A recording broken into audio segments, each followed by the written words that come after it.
Here's a fly ball out towards center field. This one's going back, and this one is gone! Taylor gets this one out towards center field to the short porch, and it's a grand slam! That's a floater, out to short. And it's good, off the shortstop's glove! Just like they drew it from Hollywood. Caladros, the 3-2. Swing and a miss! And the Audubon Green Wave have upset the Kingsway Dragons!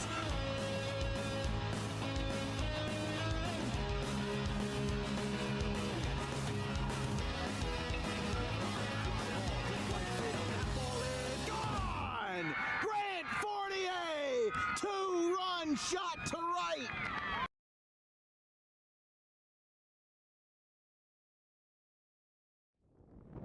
And welcome to Cumberland Regional High School. We're down here in the countryside of South Jersey for a Cape Atlantic and Tri-County clash between the Vineland Fighting Clan and the Cumberland Colts.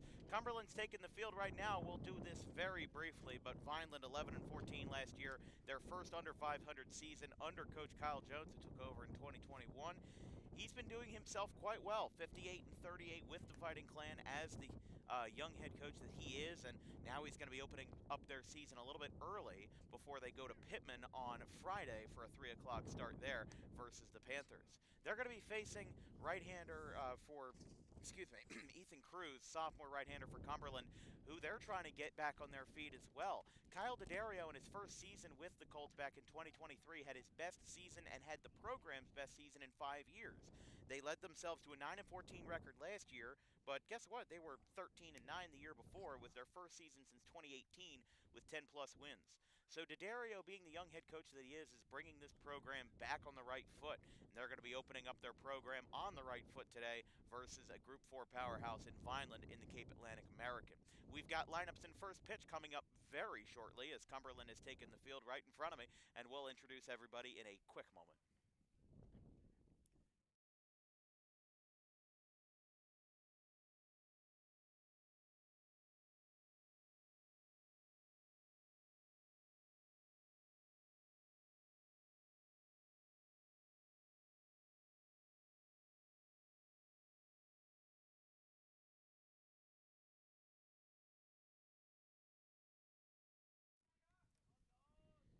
Ethan Cruz is the right-hander for Cumberland. He's coming into this game with a 3.17 ERA.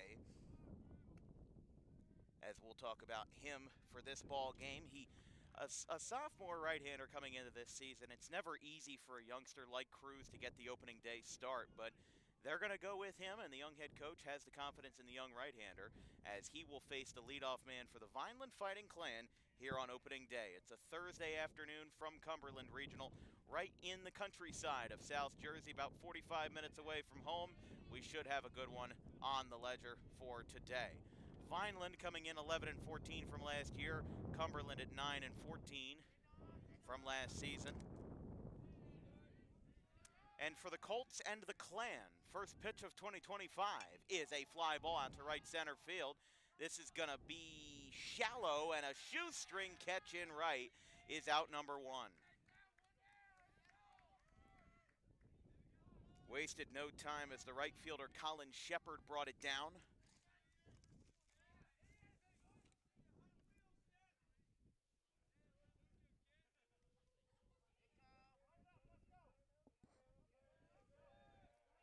We apologize here. Game started right on time, which, shockingly enough, that's the first time that has happened this year. Here's Kyle Lamentier, the shortstop for the Fighting Clan, entering his senior campaign. Count is 1-0, takes another one downstairs.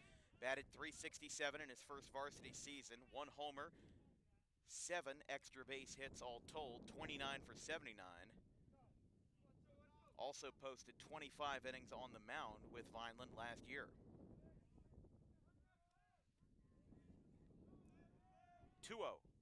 Fastball up and in. Lamentier ducks away from it.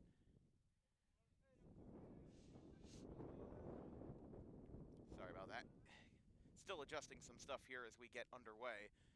As we said, it's still very early in the season, not just for the players, but also for the broadcasters. Here's the 3-0. Lamentier gets a fastball down the middle and takes it.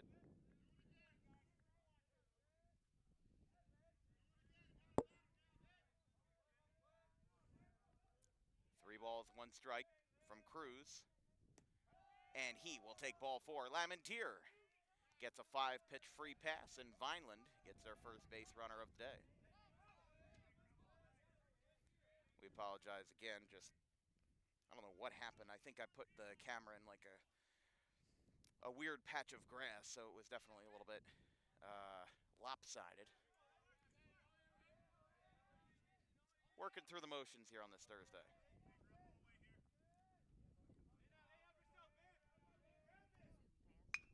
Toro, fly ball to left. That will drop for a base hit. It drops in left. And now a walk and a single.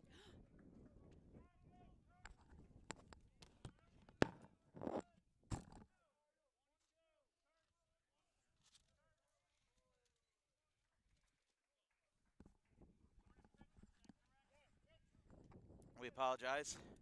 Having a really rough start here. We apologize. It's really windy.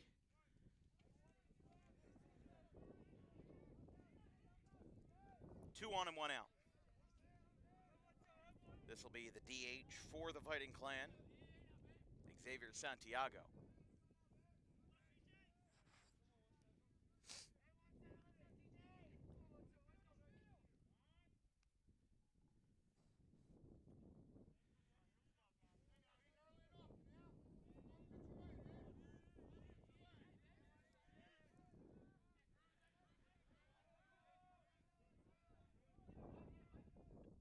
Cruz's first pitch is down, 1-0 to Santiago. Santiago batting in the cleanup spot as the DH for Vineland.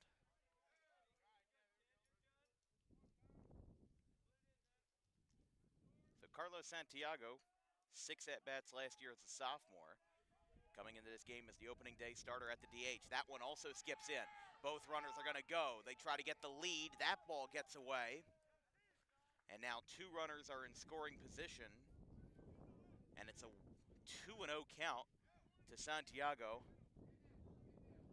with still only 1 out.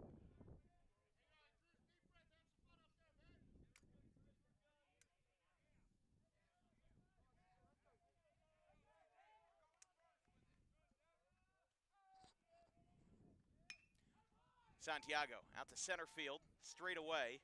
This should get the first run home for Vineland. Throw to the plate is going to be way high. He airmails his catcher. It'll get him to third, and Carlos Santiago with a sacrifice fly, and it's 1-0 Vineland, and they take an early lead here versus Cumberland.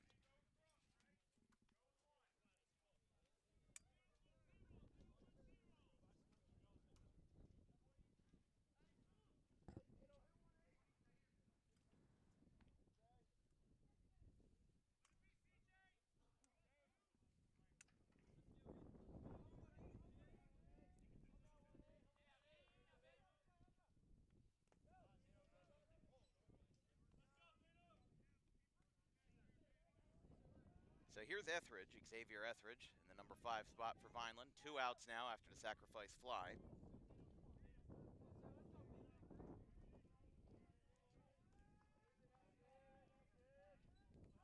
That one also skips in. Now a quick meeting with the pitcher Cruz. Runner on third for Vineland. A sacrifice fly brought home the first run. With a fly ball to straightaway center. Vineland in their 5th batter of the inning. First 3 for Cumberland will be Fiorani, Cameron Fiorani, Tyler Kandera, and Jack Bodine.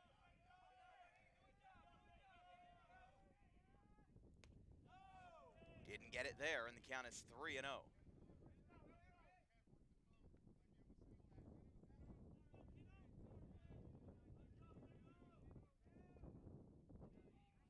Cruz is set.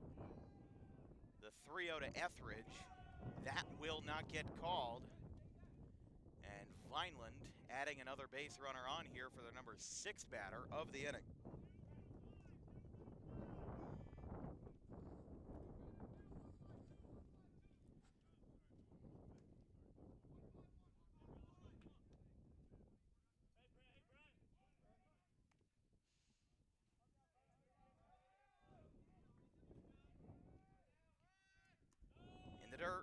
goes for Vineland. Cruz cuts off the throw.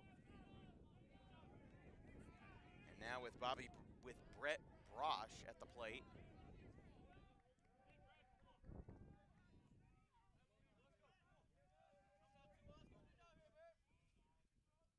Brosh up the middle, base hit. That's going to bring home one, might bring home two. Etheridge gets the call. That throw gets away. Vineland's put up a 3 spot.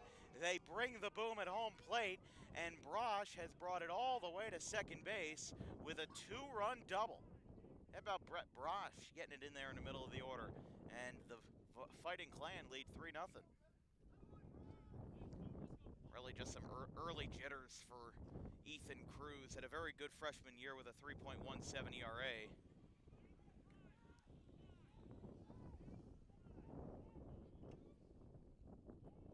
And now the fate not being as kind to him,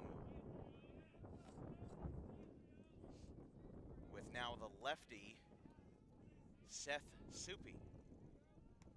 Changeup catches the zone, 0-1.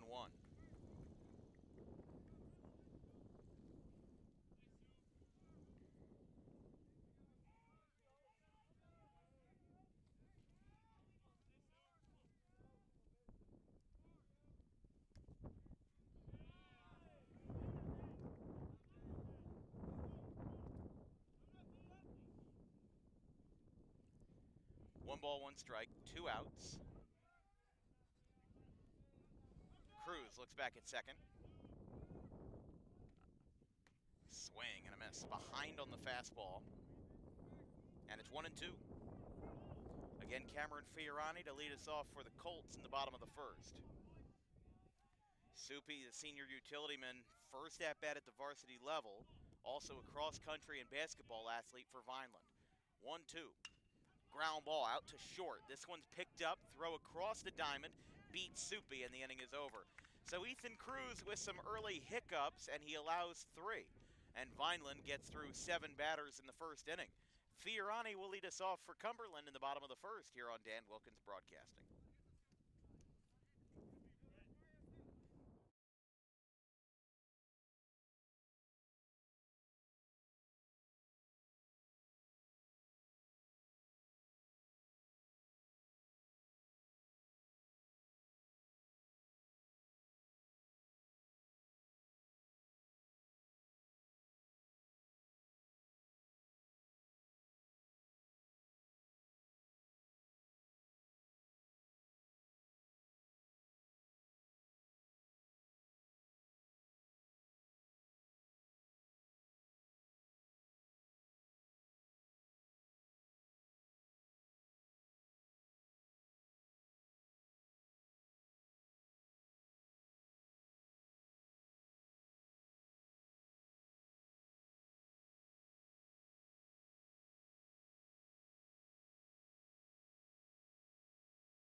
Mario Toro getting the start for Vineland. Let's talk about him a little bit. He had a 2.37 ERA as a sophomore. Just over 30 innings, had 20 walks, but 35 strikeouts to counter it. As Cumberland leads it off with Cameron Fiorani. Here's the first pitch. That one is outside. Fiorani, Cundera, and Jack Bodine. The first 3 for Cumberland in the bottom half of the first. Fouled back by Fiorani. This one's headed back out into the grass fields.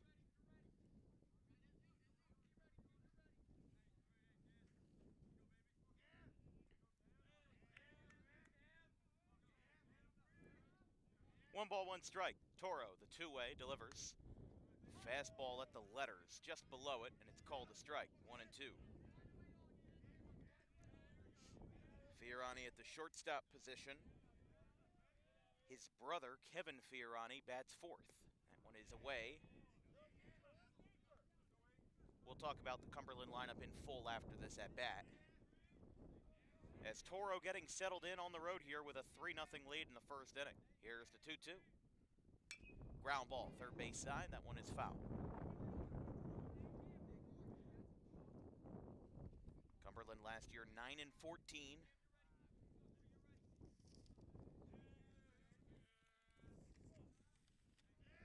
Cumberland's season in 2023 was the first time since 2018 that the Colts had 10-plus wins in a season, as Toro drills it in with the changeup for out number one.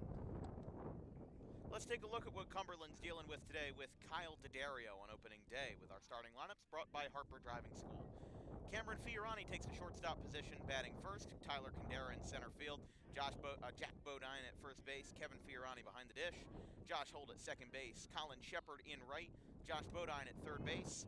Seth Vitagliano at the DH spot, batting eighth. And then Gavin Shepard batting in the ninth position in left. First pitch was a strike. Toro fires a fastball upstairs to Kandera, the center fielder.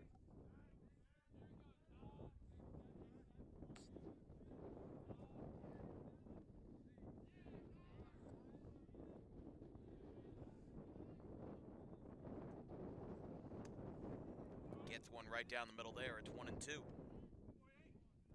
Jack Bodine, the first baseman, bats next for Cumberland. Here in the countryside of South Jersey, Vineland with a 3-0 lead here in the early going on opening day. Strike three on the outside corner. And Toro with back-to-back strikeouts, as now Bodine will get his at-bat.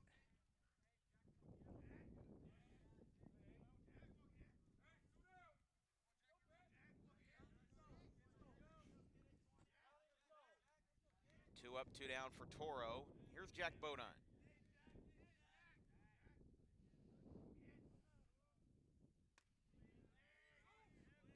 Bodine batted .245 as a junior. That is down from a .462 average in 2023. Had one homer, one of two for Cumberland last year. There's a swing and a miss. 1-1. 11 RBIs, 12 for 49, .367 slugging percentage.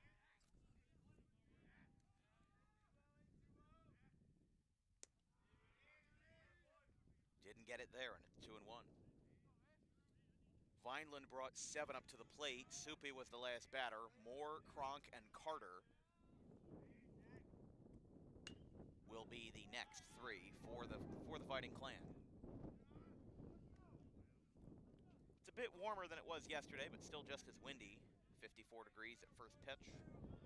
Wind gusts up to 28 today, blowing in from left. It's a little bit different than yesterday at Bordentown with the wind blowing straight out to left. Saw the home run from Alex Morales, the Paul Six transfer. Popped up by Bodine, hits another one in the same spot, and it's foul. That home run was the 50th in Dan Wilkins Broadcasting baseball history, dating back to 2022, and already the second this season in 2 games. Toro working the at-bat here with the number 3 hitter Bodine, looking for a clean first. Did not get it that time, and it's 3-2. I mean, Toro did not have too much problem striking out Fiorani and Kandera. Bodine seems to be his biggest challenge so far after back-to-back strikeouts. Toro from the leg kick gets that one downstairs, and Bodine will reach on a free pass. And that's just a good productive at-bat there. I like what Jack Bodine did. And listen, as a catcher and infielder, he was able to draw just 5 walks last year in 49 at-bats. You want to get those numbers up a little bit, especially in a situation where you're playing a team from the Cape Atlantic. The whole philosophy of the Cape Atlantic is these hard-throwing pitchers that really like to hammer the zone. And, you know, especially in this kind of situation, it's opening day, you want to be tempted to get a good first impression. You want to be tempted to swing early. You are going to be tempted to try to hit the ball over the fence and do too much with it. So I like what he did there versus Toro. He worked the count, didn't let up, and then got a walk. And then right there versus Kevin Fiorani, got a walk as well. I'm sorry, got a first pitch ball. Fiorani, the backstop today for Cumberland, 268 average last season. 3 doubles, 6 walks, 19 for 71 with 7 RBIs. Throw over to first. That one was close, but not in time. As we mentioned, 8-9-1 due up for Vineland in the top of the second. They hold a 3-0 lead. 2-run double by Brett Brosh. And before that, a sacrifice fly by CJ Santiago.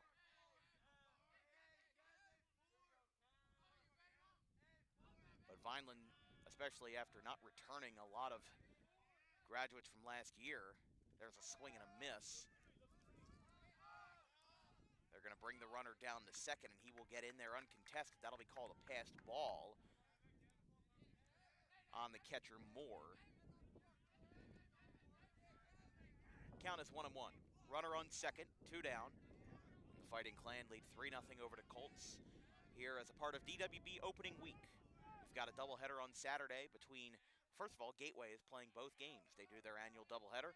They'll be playing Woodstown at 10 a.m. Jake Clark will be on the call for that game, and then I'll be back on the air at 2 p.m. versus Buna outside. We'll be a little bit closer to home on Saturday with Gateway. I mean, I love the drive to Cumberland. It is a beautiful sight through the countryside. And very scenic. Oh, yeah, absolutely. I mean, we saw at least 30, 40 horses. Oh, they're beautiful. Here's the 2-1.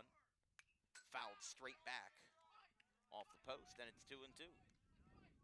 Saw some goats as well before we got on that last road. Yeah, I was denied a stop to pet them. You know, I think we would have been late, especially with how long the walk is. Although, I have petted a snake, and you have not. Count is 2-2. 2 outs. Toro looking for his third K of the inning. Doesn't get it, and it's foul. Yeah, but I fed a sloth. Is that as impressive, though, as a snake? No. Because I wasn't allowed to touch the sloth. That's true, yeah. Just feed it. Cumberland in their old-fashioned jerseys with the orange and brown stripes, kind of in the horizontal fashion of the Houston Astros back in the 70s and 80s. I was going to say that. It looks just like the Astros when I was growing up. Back when they were back in the Astrodome. Yeah. RCSJ Gloucester has similar uniforms of that type. Stripes are a little bit closer together.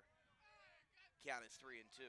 Vineland holding a 3-0 lead. They got on the board early with CJ Santiago's sac fly and a 2-run double by Brett Brosh. Full count. Runner on second. Out towards right field. This one's going to go foul, but does he make the catch? No, he did not. Did not come up with it. Hard to tell from that angle with us being obstructed by the fence, but that went all the way down towards the barrier of the foul line. I mean, there are a lot of fields that are a lot of open space and foul grounds, but these guys have permanent fencing all the way around. The count is full. 3 balls, 2 strikes, 2 outs. Runner in scoring position for Cumberland as they look to get on the board versus their Group 4 opponents from across the bridge and from across the town, Vineland. 3-2. Line drive out to left center field. That's going to drop for a base hit. He's going to get the green light coming around third. Here comes the throw from left center. The throw will hit the runner on a hop. It gets away. Runner gets down to second, and how about that for Fiorani? He gives himself an RBI double, and the Colts are on the board 3-1. I mean, these two teams, they played each other twice last year. They split the season series. Cumberland won Game 1, Vineland won Game 2 of the series. And already setting up for a good offensive gauntlet here today as Cumberland gets themselves on the board after Toro's 2 strikeouts. Bodine walked. That opened up the door for Fiorani to hit one into the gap in left center. Get the ball down. Here's Josh Holt, the second baseman, as Cumberland's dugout getting excited.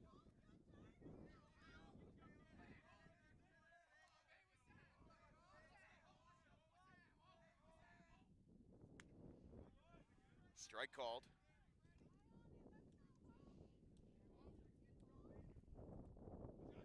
When you go down 3-0 in the first inning in your home opener, you know, you could be, like you said, anxious to get the bats going, and very impressed by their patience at the plate.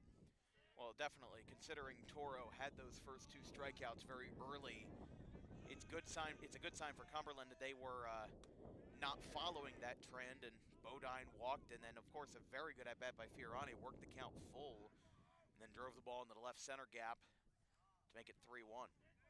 Cumberland won game 1 of the series 2-0 last year with a stellar performance from now Rutgers freshman Luke Fithian. Down, it's 2-1. I mean, Vineland got to Ethan Cruz very early. He's a sophomore right-hander, put over a barely just above a 3 ERA last year. I like what he's all about. I like the fact that he's he's a very feisty, very fiery right-hander. You know, gives you everything that he's got 110% every day. And even through a rocky first inning like that, count is 3-1, and more will go talk to Toro. But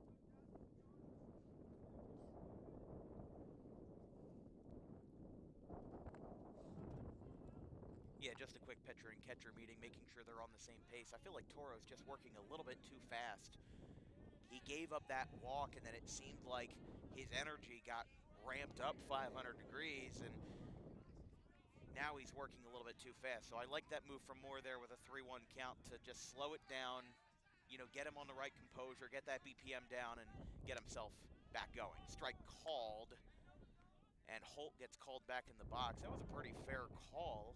Surprised he disagreed with it, but a little grimace there from the second baseman. Holt, he's the number 5 hitter here for Cumberland. On deck for the Colts, if the inning continues, is Shepard. That one's away. It's ball 4. Cumberland's dugout quite excited, if I say so myself. And now this brings up Shepard. Shepard out of the left side of the box. His brother, Gavin Shepard, in left field.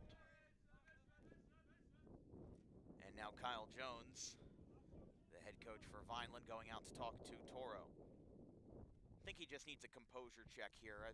I don't think that he's doing bad by any means. He had a very good start to the inning, back-to-back strikeouts, and I think Vineland's going to start getting some arms ready. But, I mean, for Toro, back-to-back strikeouts to start the inning, then that walk, he just started working a little bit too fast and started having trouble with his composure and with his control. So now that he's getting that pep talk from Jones, making sure that he's good, making sure that he's got it.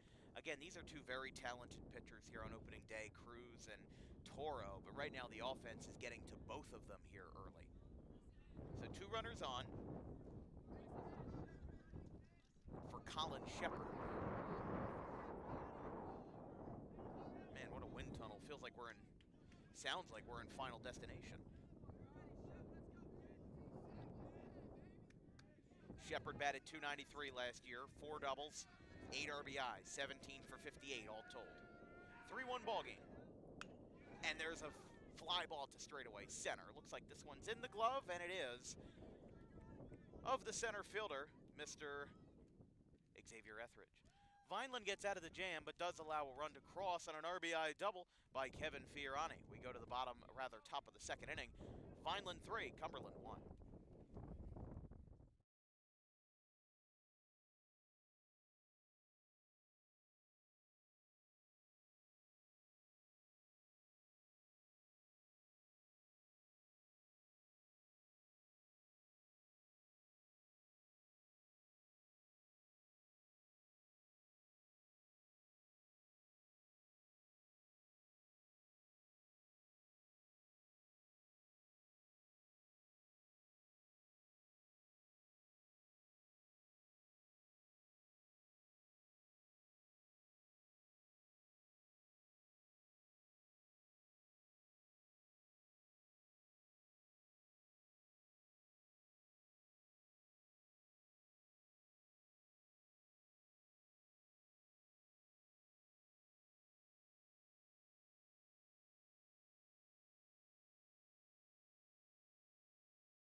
Sui, the right-hander for Cumberland, comes in after Ethan Cruz gave up 3 runs in the first. I'm a little bit surprised that they're pulling the plug that early, but I think that on opening day they want to make sure that if you're going to hold people to a pitch count, you might as well err on the side of caution. As Dawson Carter, he will be the 3rd batter of the inning. Got a little ahead of myself. It's Sincere Moore, followed by the 3rd baseman Everett Kronk, and then Dawson Carter, 8, 9, and 1 for the Fighting Clan, as they've got a 3-1 lead in the top of the 2nd.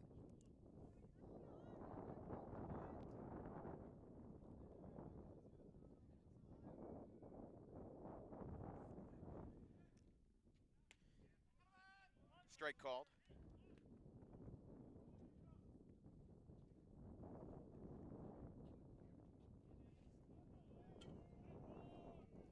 A 1 pitch grounded down the 3rd base line. That will stay fair. Sliding stop, throw across to Diamond. Barely kept his foot on the bag, and it's in time to retire Moore. And now here's Everett Kronk. Just a good play down there at 3rd by Josh Bodine. Again, Cumberland's one of those schools that they're a group 3, but all of these players have to be versatile. You know, Mark Sui, not a PO or a pitcher only, as they like to call them, or as they like to call those players. But all of these guys can be penciled in at different points in the lineup, different points in the field. That's just how it is, and especially with Cruz out after 1 inning, Cumberland will have their bullpen stretched decently thin unless Sui eats up a lot of batters in a lot of innings. Popped up foul over our heads and into the woods of Cumberland County. Everett Kronk, the number 9 hitter. Followed by Dawson Carter, who flew out to center his first time. 1-1 bunt is foul.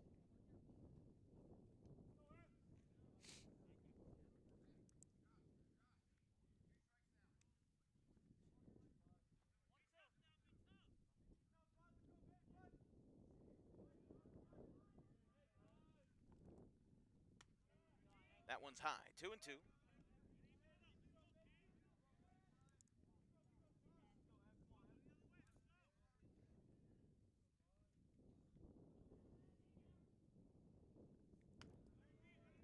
Didn't catch there, and it's 3-2. Sui, 39 strikeouts from 1,000 in his 100 in his career. That would be definitely a high number to clear in 4 years. He'd have to put up CC Sabathia numbers, but Everett Kronk walks. He is at, right now, 2.37 career ERA for Sui, 62 innings at 36 Ks last year.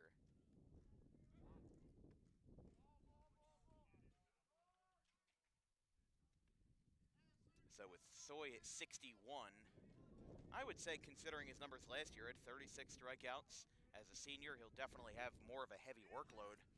As this one's popped up, diving for it, couldn't get it, is Bodine, or rather, Fiorani behind the dish. The count is 0-1 after a bunt attempt by Dawson Carter.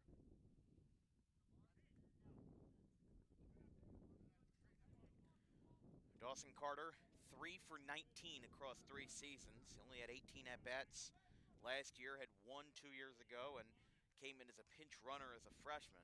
So this will be his 4th season making an appearance at the varsity level. Time granted to Carter. Last year went 3 for 18, 5 runs scored, 1 RBI, had all singles. 5 walks, 2 hit by pitches, and 5 stolen bases. This one's lined into left center field. That's going to drop for a base hit.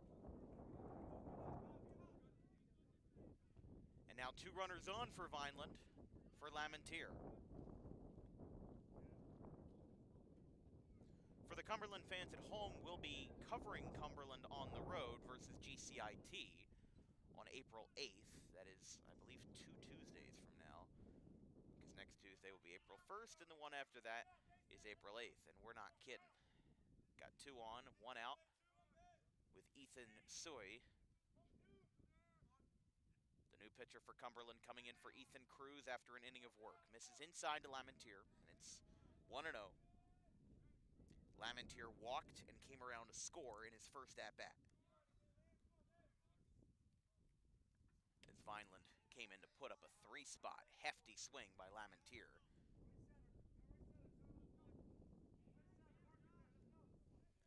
One ball, one strike, one out, and 2 on for the reliever Mark Suey and the shortstop Lamentier. High leg kick, fastball, tried to duck it at the letters. Lamentier descents, and it's 1-2.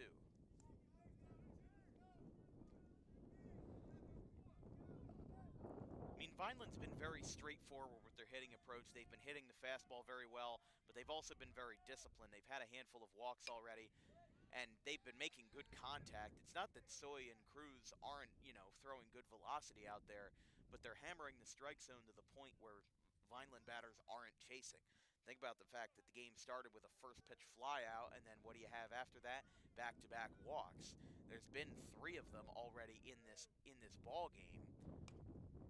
And considering the trends, there might be more to come. It seems like Cumberland's been in a spot where they get ahead in the at-bat, they get ahead in the count, but then Vineland is just relentless. They keep taking and taking.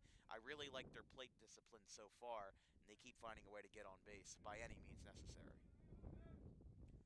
They went 11-14 last year, 4-8 in the Cape Atlantic American Division, the top echelon of Cape Atlantic baseball. He called time. And that was just as Suey was releasing the ball. Can't imagine that would make Suey very happy. But Lamentier to be followed by the two-way Mario Toro, who batted .261 as a sophomore. There's a swing and a miss. Lamentier gets tagged out, and Suey has his first strikeout of the afternoon. There's out number 2. That'll bring up Toro.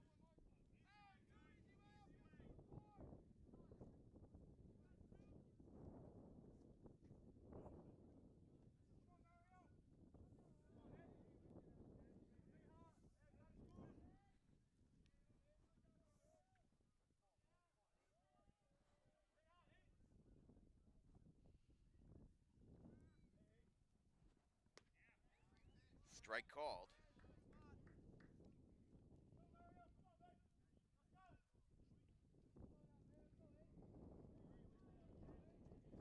Three to 1. Vineland over Cumberland. And a big swing and a miss there. Suey gradually increasing his usage of the curveball. And there's strike number 2 with out number 2 on the board. Out number 3 waiting in the wings. They'd like to get him out of this inning without trouble, I'll tell you that. Especially if they want to get this offense kind of jump-started.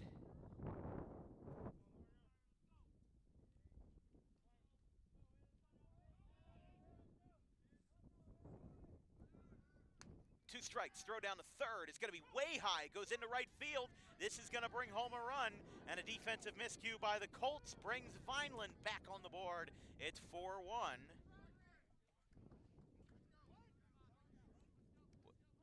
Oh, never mind.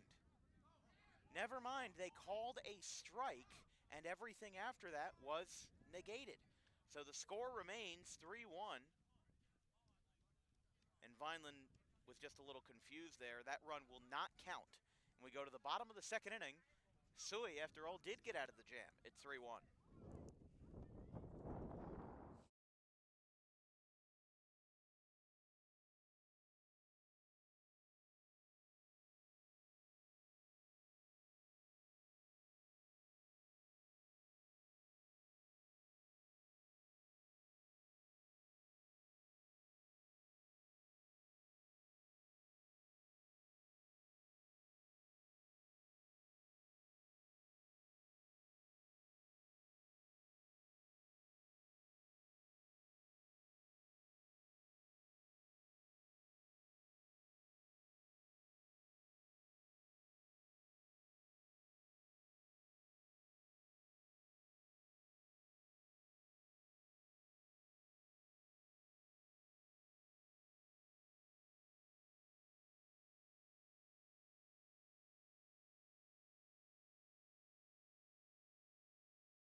literally they've been here twice, and they're about to score, or on the doorstep of scoring 50 for the second game in a row. Xavier Terry Brown.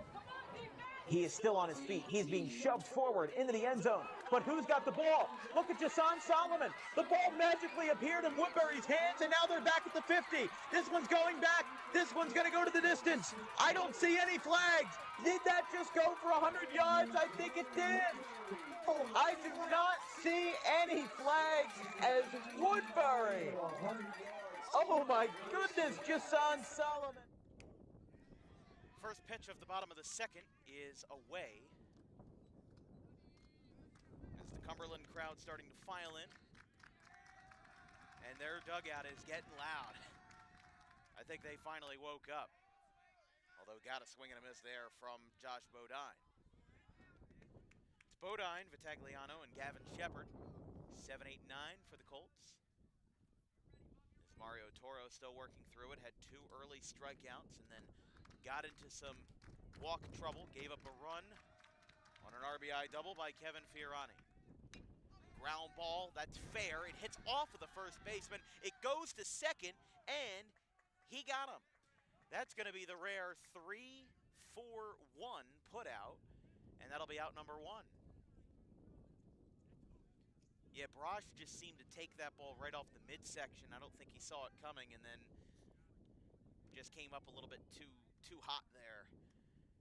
And then luckily for Vineland, Carter was there to pick it up and pick up the pace, so that'll be a 3-4-1 ground out. Away.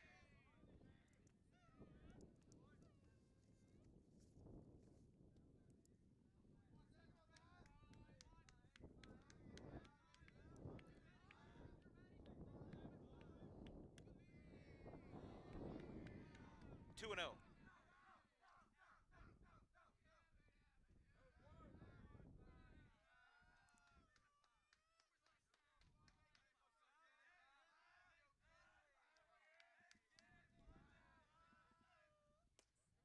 Will miss inside. Looks like a two-seamer there.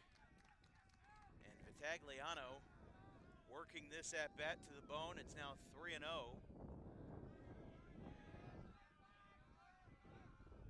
Here's the pitch right down Broadway, 3-1. That's just a good get-back pitch there from Toro. Down in the count, 3-0. Tried to do a little bit too much with the fastball with the off-speed. Just do a little simple fastball, get yourself back in it. Fly ball right field side, going over towards the line. It is out of play, over towards the Porta-Johns down the right field line. And it is 3-2. But even if Cumberland doesn't get on base in this at-bat, I think that it's still going to be a positive one.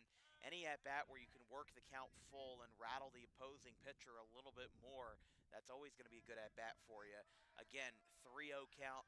Got a good pitch right down the middle that he just didn't want to take, and then the second one was a foul ball down the right field line. He's going to keep working it. Cumberland's going to keep hyping him up, and they're going to get ready to go. Toro kicks and delivers. Got him. Beautiful comeback by Toro for his 3rd strikeout. Went from 3-0 to 3-3.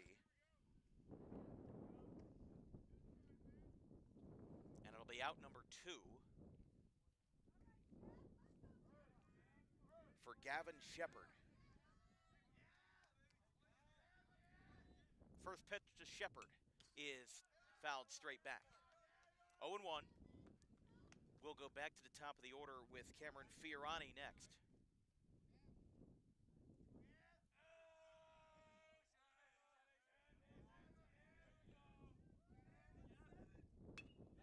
That one is hit. Oh, what a catch at third. Brought that one down on a backpedaling circus catch by Everett Kronk. Vineland with a clean inning and some positive at-bats for Cumberland, but Mario Toro will not be denied. It's 3-1, Fighting Clan going to the 3rd.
dawned on us as we entered the top of the third that we never introduced the Vineland Fighting Clan. Let's do that really quickly here with our starting lineups brought to you by Harper Driving School.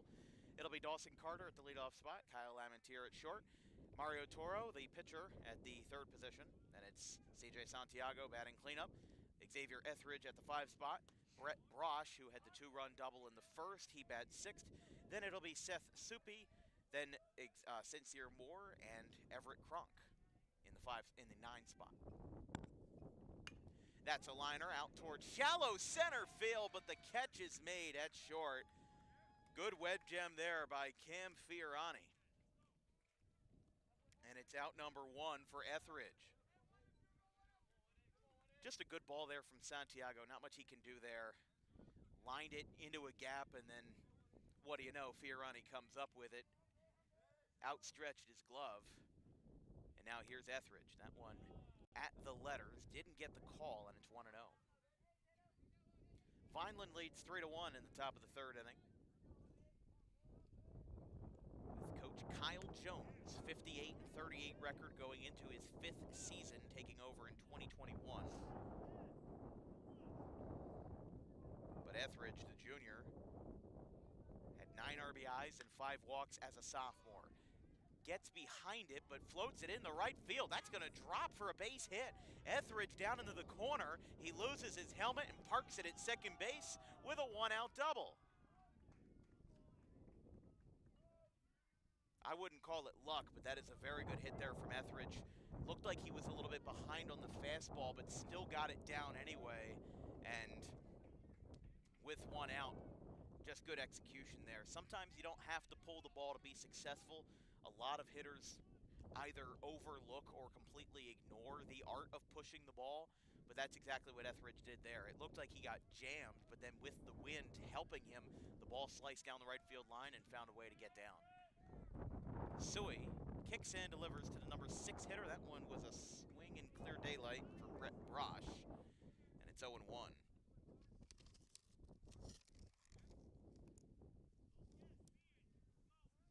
Cumberland will have 1, 2, and 3 in the bottom of the third. Sui looks back at second. Another curveball. He has been hammering that curveball ever since he came in. First couple of batters, he was more comfortable with the fastball, but now he's really mixing in that curveball maybe a little more than he should, but Vineland seems to be tagging it up no matter what pitch it is, really. 0-2. Runner goes. Throw behind the batter is going to skip into third. It'll be saved by the shortstop Fiorani, and it will be a stolen base, but a strikeout, as now Suppi will bat. 2 down now for Suppi.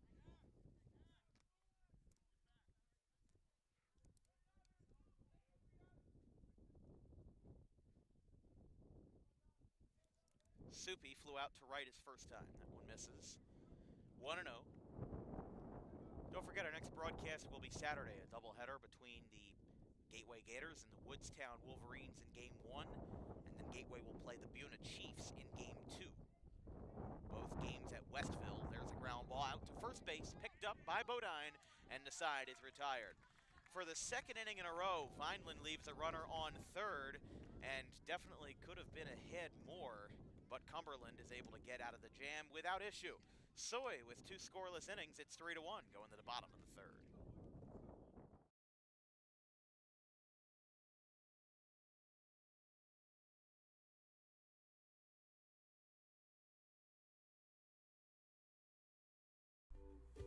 In life, the road ahead is full of possibilities, but to navigate it safely, you need the right skills. Harper Driving School is the premier driving school serving Gloucester, Salem, and Camden counties. With experienced instructors, many of whom are teachers in local schools, we are dedicated to your success and will help you master the road with confidence. With an over 95% success rate of students passing their road test on their first try, you know your student will be in good hands while embarking on a huge step of their young adult lives, all while avoiding the lines at the DMV and getting insurance discounts. We chose Harper, and so should you.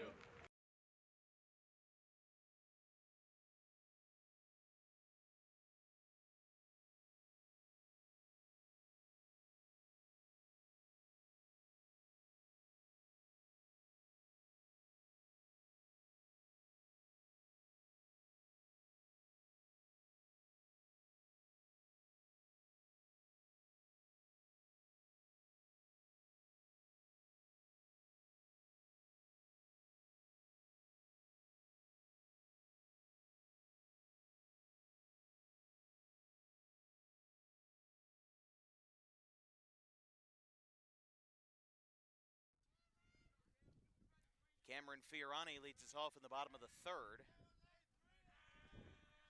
1, 2, and 3 for Cumberland. They trail 3-1. Facing Mario Toro, who had a rocky first, but settled in and locked down for the second. Now he looks to, got where he left off as there's a fly ball left center field. That will get over everybody's head. Fiorani now going down to second base. He will not stop there. Now he's going to go around. Did they get the tag?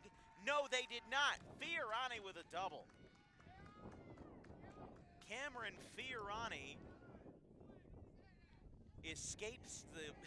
basically escapes a would-be out as he pumped the brakes way too late at second base, but he's able to turn it around, and now we will see Tyler Kundera now, the center fielder. So a leadoff double as Fiorani and the first base coach exchanging equipment. Here on a sunny day, not a single cloud in sight here from Cumberland Regional. 54 degrees today. Wind has been moderate to heavy, blowing in from left. But here we go with Kundera, the number 2 hitter. First pitch, Toro sends this one foul over everybody's heads and back into the woods. I'm liking this aggressive approach from Cumberland. They're swinging early now. They were patient before, and now they're finding a way to get ahead early and still find a way to make contact off of Mario Toro. Swing and a miss there, though, and it's 0-2 on the changeup.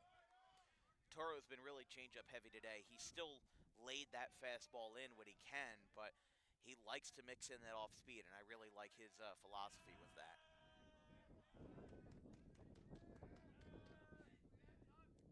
Curveball, got him looking. Kundera out at the letters, and that's out number 1 as he goes down for Toro's 4th strikeout of the afternoon.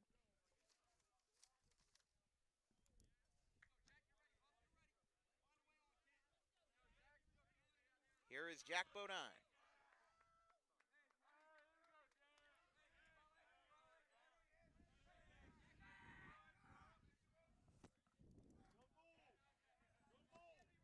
Toro wearing his baklava, or at least a modernized version of one, to warm up in this cold, late March matchup. You have to clarify that that's a hood thing and not a pastry. Yeah, no, he is not wearing a pastry. That would be something Rube Waddell would do, but didn't even know there was baklava pastries. I didn't know there was a baklava hoodie. That was the original name of it. Yeah. It's basically, I mean, it's, I don't want to say ski mask, because I don't want to make it sound like he's robbing a bank, but they came from World War I because that's where the soldiers, that was the region of Russia, or at that time the USSR, where the American soldiers were wearing basically what we now know informally as ski masks. Right. Handful of players are wearing them. Lamentier. If I had one, I'd be wearing it. Oh, yeah. And they fit in style with Vineland's black and red uniforms today, with the giant white V over the right part of the chest. I'm not sure if they're new uniforms, but I really do love them. They got all black, black hats, black pants. Fits right in with our DWB theme. Absolutely. Strike called on a check swing by Bodine. I mean, what's also important, though, is that wearing black clothes or dark colored clothes warms you up in weather like this.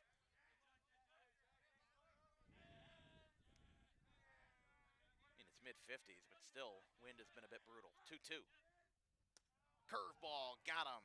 Toro with 5, and Bodine goes down on strikes as Cumberland's supporting cast will try to bring home Fiorani after a leadoff double.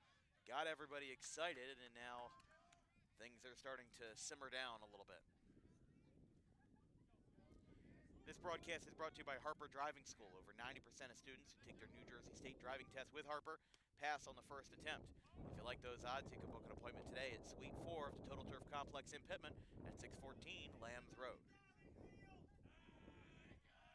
0-1 count. Toro hammering the curveball there. That's what got his first 2 strikeouts of the inning.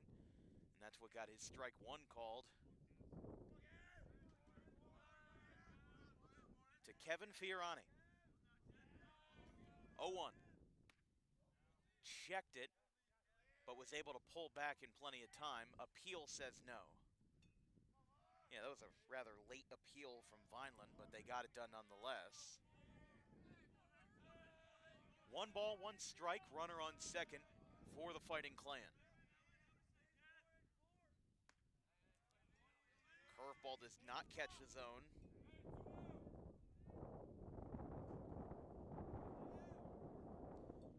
And it's 2-1. Vineland 3, Cumberland 1. All of the runs in today's game were scored in the first inning. Vineland had a sacrifice fly by C.J. Santiago and a 2-run double by Brett Brosh. There's a ground ball. Dribbler down to third. They will try to get the lead runner, and he's safe. Surprised they didn't try to go down to first. And now Kyle Jones is going to go talk to Mario Toro. Or no, he's going to talk to the umpire.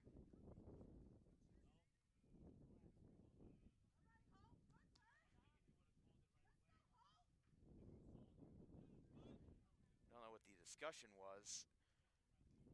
For Fiorani, there is a courtesy runner at first for Cumberland.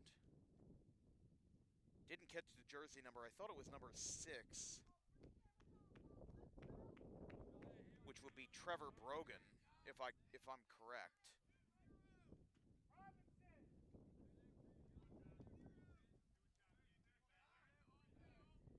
So here's Josh Holt. Runners on the corners is kind of a defensive mistake there from Kronk. Puts 2 runners on.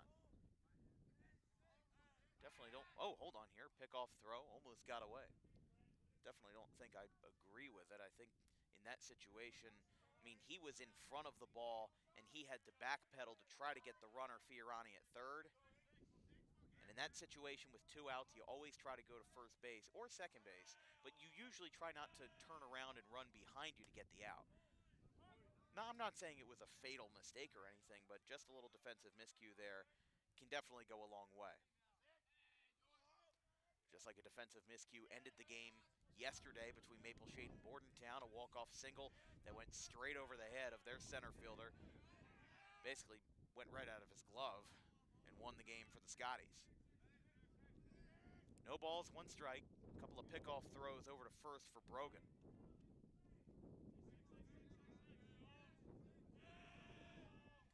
No balls, 1 strike. Toro nods and delivers. Swing and a miss. Holt well early on that curveball. Mario Toro with 5 strikeouts so far. He's been very good, and he's hammered that curveball very well into the zone. Really hasn't missed a lot with the breaking ball. Cumberland last year on opening day lost to Delsey 7-0. Started out their season 0-3, and then 3-8. There's number 6 for Mario Toro. Cumberland leaves 2 runners on, and now the Fighting Clan will go to the top of the 4th with the same lead that they had after the 1st. It's been an offensive kind of stalemate here, 3-1 Vineland.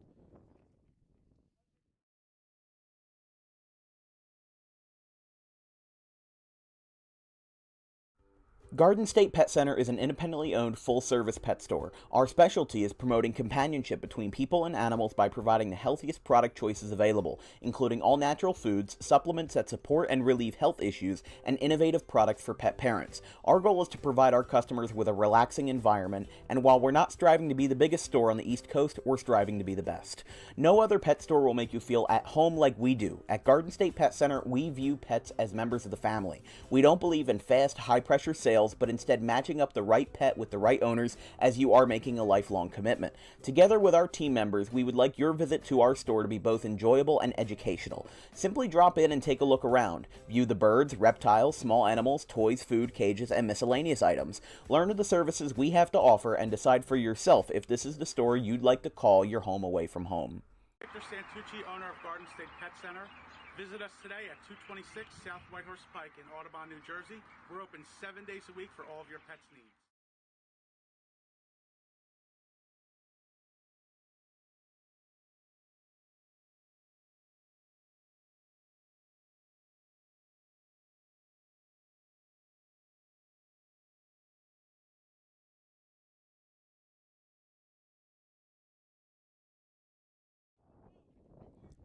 Cumberland had a leadoff double in the bottom of the third inning, got 2 runners on, but did not score.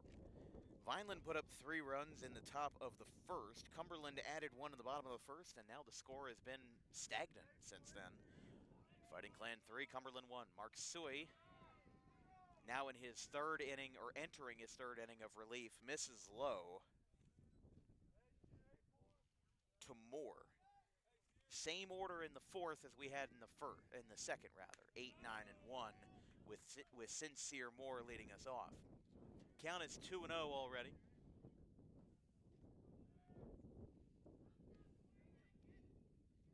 Oh, look out! That one got a piece of the catch fence, almost got a piece of Coach Gene there for Cumberland, the soccer coach. And they'll make sure he's got a good grip on the bat next time. That happened versus, I want to say, I think it was the RCSJ game we had the other day. It had a bat going on top of the dugout. That one didn't travel as far, but it happens. Cold weather, hard to grip onto it.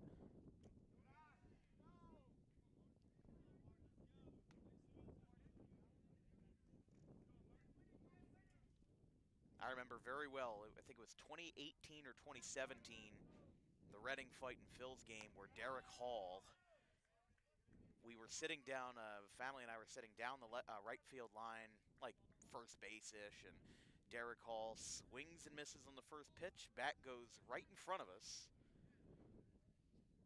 And luckily, folks in the family were able to save the day. I think you remember that one. Yeah. And then, what was it, 2 pitches, 3 pitches later? Yeah. I think I had to protect again. you. Oh, yeah. I mean, I was like 12 at the time, so. You were still a little kid. Yeah. Don't know what happened to that. First pitch, no. Time was not granted. Here goes a bunt. It'll be a successful sacrifice as Everett Kronk grounds out and will turn the lineup back over to Carter at the top.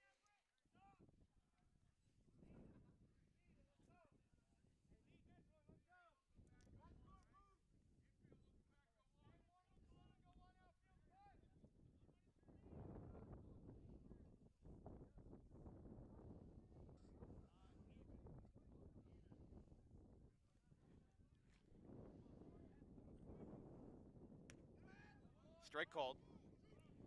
1 away, runner in scoring position for Vineland.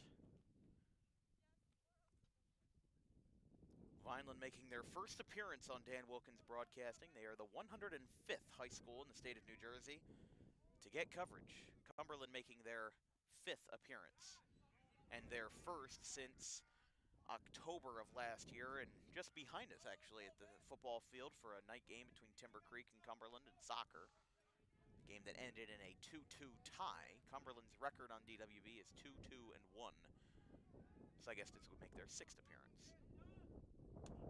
Upstairs, 2-1. Suey has been pretty good at finding the strike zone, but definitely that pitch count has been up. Just considering the fact that he's got, excuse me, the amount of runners that he's left on base. Vineland left 2 on in the second and third. They've already got 1 in scoring position here. Ground ball by Carter under the third baseman's glove. They will have a play at third. He got him. How about it? That is going to be a very convoluted play, and the runner at third is retired.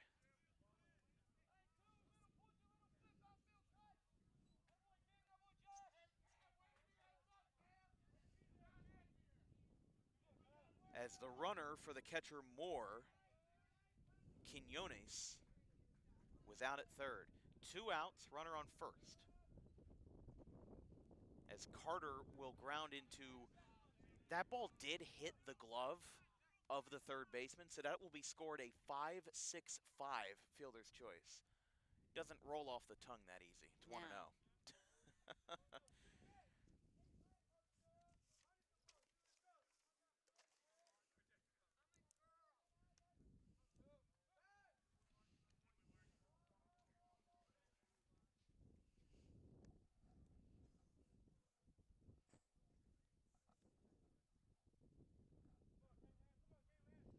that Fightin' Phil's game, was that the same one where I got a bloody nose from the Fanatic? That would be, yes. Yeah, I remember. Actually, that. no, it was Trenton Thunder you got to Oh, it was Trenton Thunder. because the Reading Fightin' Phils Yes. were the away team. Yes. And Philly Fanatic decided to trip and fall. And fell in. He was playing around with me next to the seat. Yeah. But he kind of fell into me, and the big nose, the big schnoz hit my schnoz. That's funny. They thought I'd be upset. I'm like, no, man, I can say I got a bloody nose from the Philly Fanatic. Fanatic. It was awesome. Good icebreaker at Yeah. Thanksgiving. Yeah. 1 ball, 1 strike from Suey. That one is downstairs. Now the runner's going to go. Carter is going to be in there. Slides in safely as the throw went to the right side of Fiorani from Kevin Fiorani to Cameron Fiorani. A little 1-2 tandem there.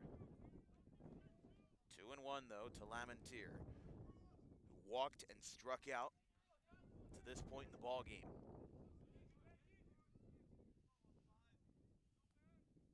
Two and one. Vineland looking for their first run since the first. Got right on top of it. Might have made contact with his foot. And it's 2-2.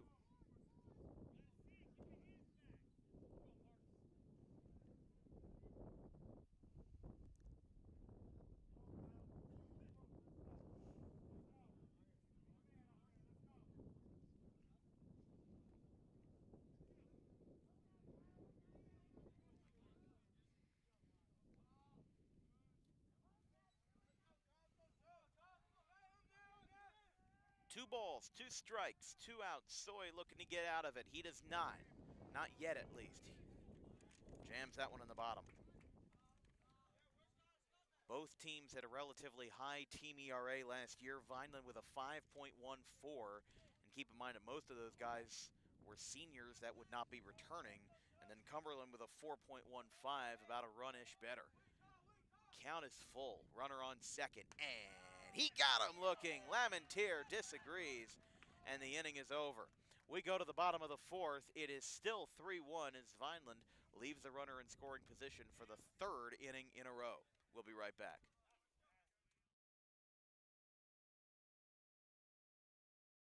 Literally, they've been here twice, and they're about to score, or on the doorstep of scoring 50. First pitch. There's a line drive into center field. That one is going to drop, and it's going to go to the outfield wall. 1 run will score. Spence is going to make a huge arc around third. She will score to make it 3-0, and here comes the runner to score. It's an inside the park home run for Ella Hayes to make it a 4-0 game, a 3-run inside the Parker to the 2.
Welcome to the home of the Cumberland Colts. This broadcast is brought to you by Garden State Pet Center. Keep your pet happy and healthy today with the most organic food products available in South Jersey. You can visit today or any time as they're open 7 days a week. 226 South White Horse Pike in Audubon. New pitcher for Vineland. Number 30, Seth Suppy, moves from left field to the mound. Had a 9 ERA in 2 1/3 innings last year with 3 walks, 3 earned runs, 1 walk, and 2 strikeouts. Toro immediately gets action at his new gig. He's over at first base. 1 pitch, 1 out.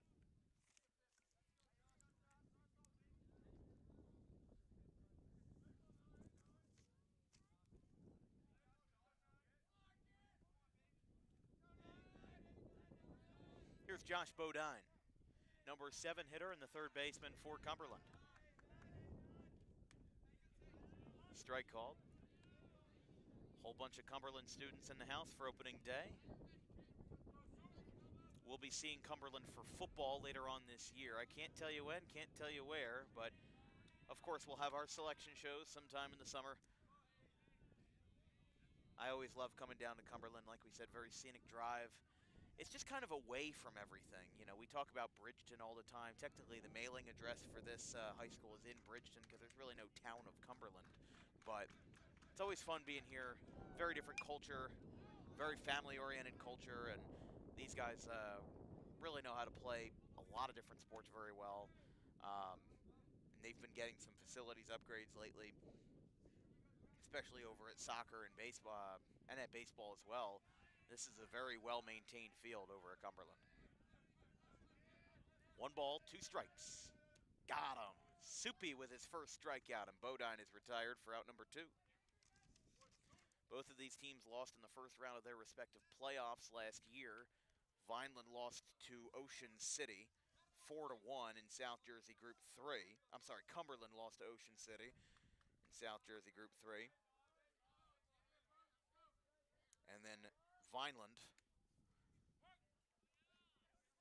had their first round loss to Lenape in South Jersey Group 4 in the 11-6 game, 3-2. Both of these teams, I mean, they lost in the first round of the playoffs, but they both had respectable games versus their first round playoff opponents. So it's not to say that these guys were just pushovers in the first round. Vineland was an 11 seed. Cumberland, if I recall correctly, in Group 3 was also an 11. Still very respectable seasons, even if they had to go on the road for it. Count is 1-2 from Sippy.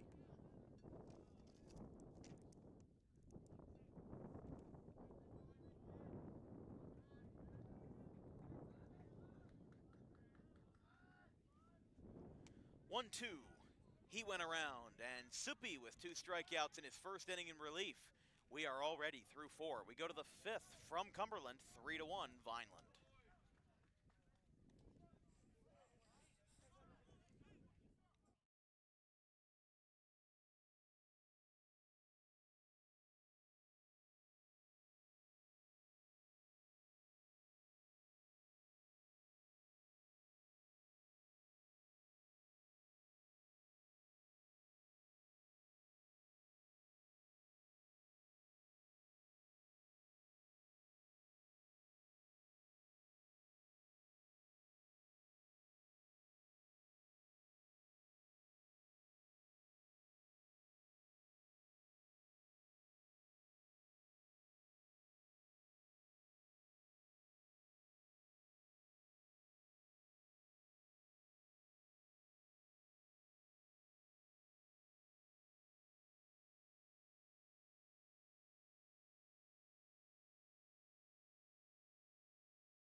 Mark Suey still pitching in relief in the top of the 5th inning.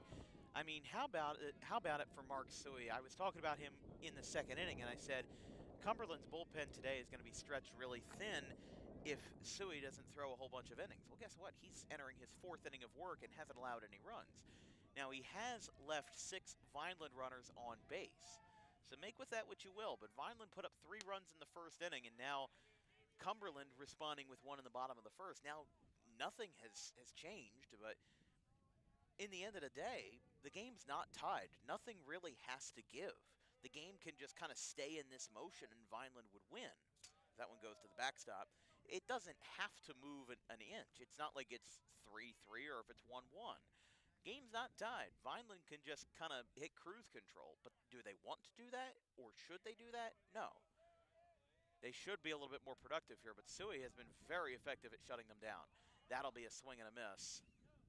And it's strike number 2. It's 2-2.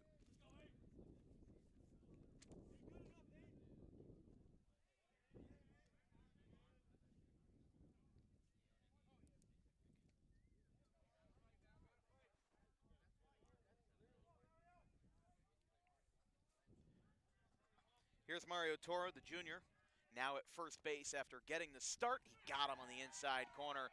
Toro disagrees. Not the first time Vineland's disagreed with the call, but that one seemed a little bit more fair as it's out number 1. Toro strikes out looking for the second time today. As here's C.J. Santiago. He had the first run of the day for Vineland with a sacrifice fly to center.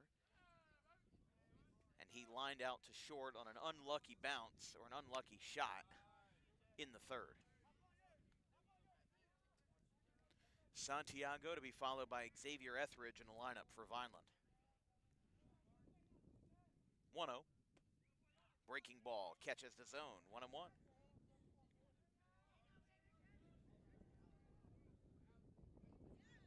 One ball, one strike. Suey delivers. Curveball skips in there, it's 2-1.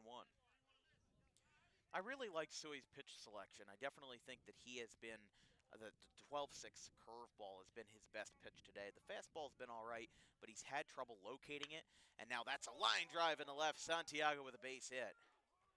C.J. Santiago picks up where he left off, had a sacrifice fly in the first, and now adds on to his resume with a base hit to left.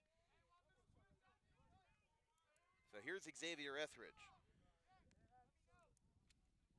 Etheridge has reached base twice. He walked in his first at-bat and then doubled in the third. That was the inning where Vineland left 2 runners on. I mean, they left 2 runners on each in the second and third, left 1 on in the fourth in scoring position. But for 3 straight innings, they have left at least 1 runner in scoring position. If you're Kyle Jones, you see that as a missed opportunity. You see that as several missed opportunities. You know, with scores 3-1, 3-2-1 right now, but Vineland definitely could have and probably should have some more runs on the board because they are a very talented team. Again, you have to be that good to hang with the top of the card in the Cape Atlantic League with your St. Augustine, your Mainland, Ocean City, Egg Harbor. I mean, those are all very talented teams, and you have to be that kind of guy to hang with them unless you want to get bumped down to the National like Buna did last, or I should say this year. They're playing in the second division of 3 in the Cape Atlantic. They won the South Jersey Group 1 sectional title and then got bumped up to the American, but didn't have as successful of a year in 2024. I think they were 9-18, but we'll be seeing them on Saturday versus Gateway, especially after Tom Carney stepped down after the 2023 season. Count is 2-1. Toro struck out looking for the first out. There's a swing and a miss by Etheridge. Suey came into this game with 61 career strikeouts, 39 from 100. He has picked up 5 strikeouts in relief today. That one's going to go to the backstop. Picked up by Fiorani, and it gets the runner to second base.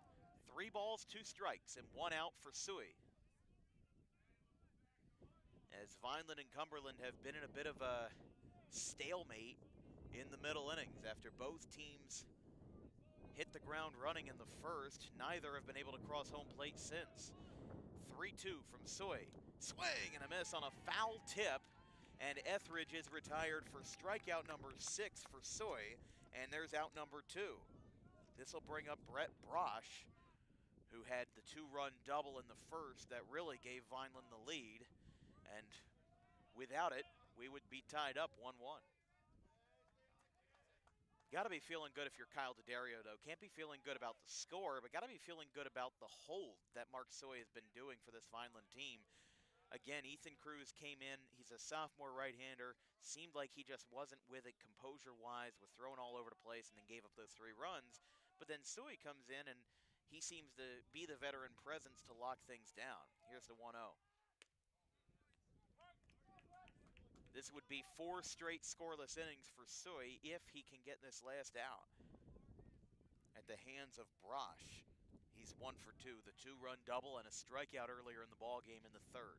Soy looks back at second. Kicks and delivers from the stretch. Way early on that one. It hit the back of the bat. And that was very lucky for Cumberland, as the runner for Vineland wasn't going, but the throw to third almost went over the head of Cumberland's third baseman, Josh Bodine. Quick meeting here between Kevin Fiorani and Sui.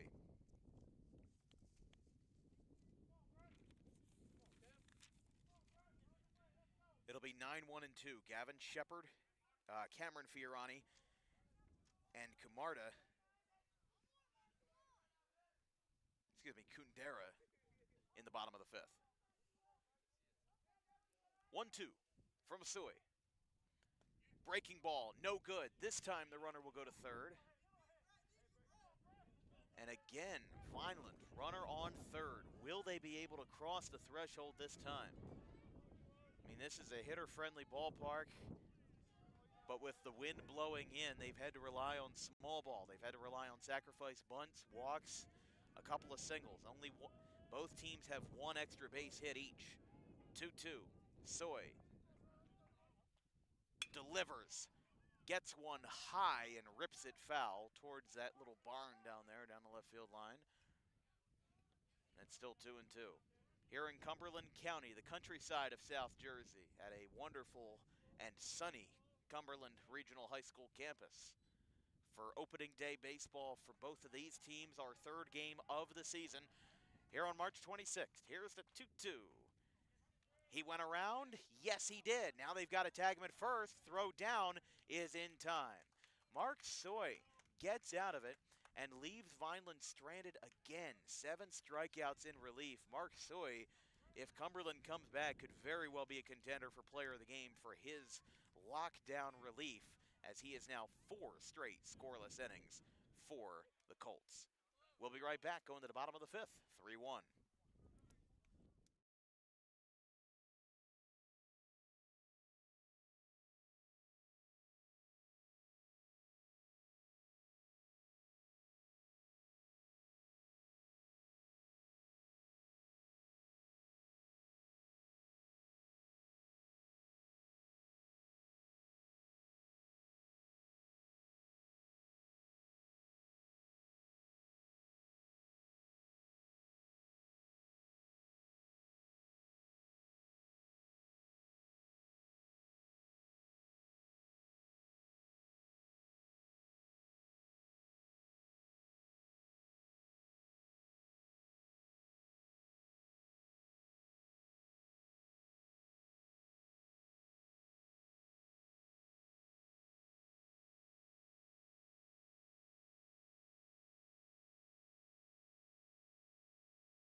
Bottom of the fifth inning.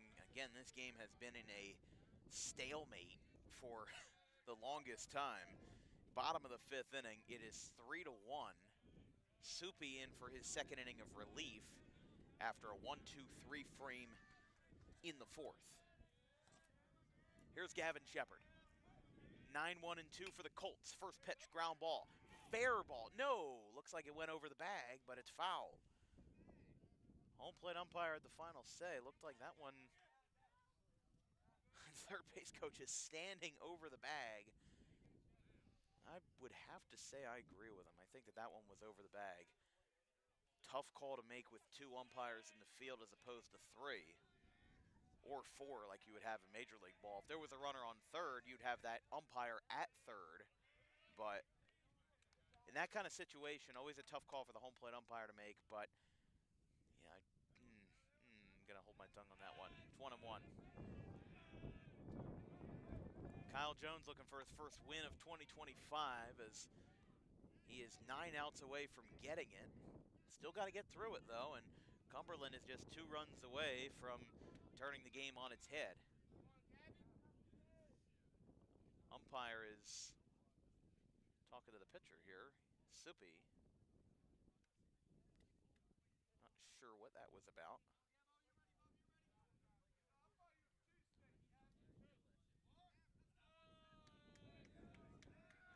Soupy is ready to go. 1-2. Got him at the knees. Shepard saw that one coming. It's 3 strikeouts in a row for Soupy. It's out number 1 for Cameron Fiorani now back at the top of the order.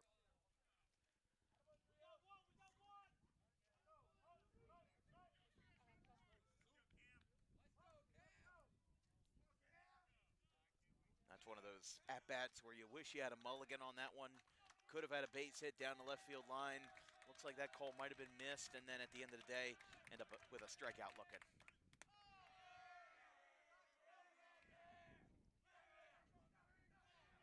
Here's Fiorani. 1-0 count.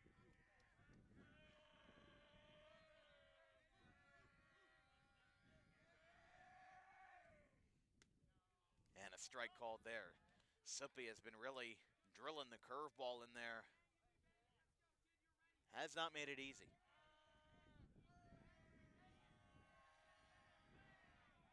1-1. Another off speed, misses upstairs at the letters, above the letters indeed, and it's 2-1. 2 balls, 1 strike, 1 out. Soupy has not allowed a base runner in his inning and a third in relief work. There's a ground ball out to short, picked up by Lamentier, fires it across the diamond, and it's in time to Toro for out number 2. And we go back to the number 2 hitter, Kundera, the center fielder.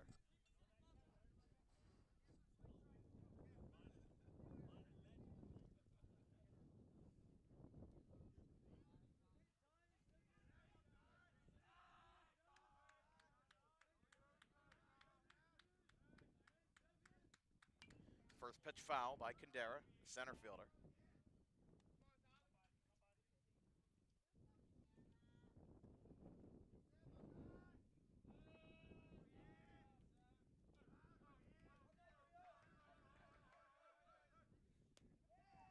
Strike called 0-2.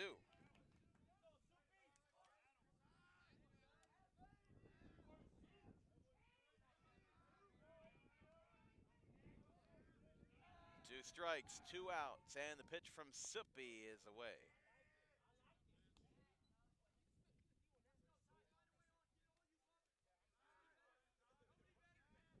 Soupy working fast, the tall, lanky frame of the right-hander. 1-2 is high, 2-2.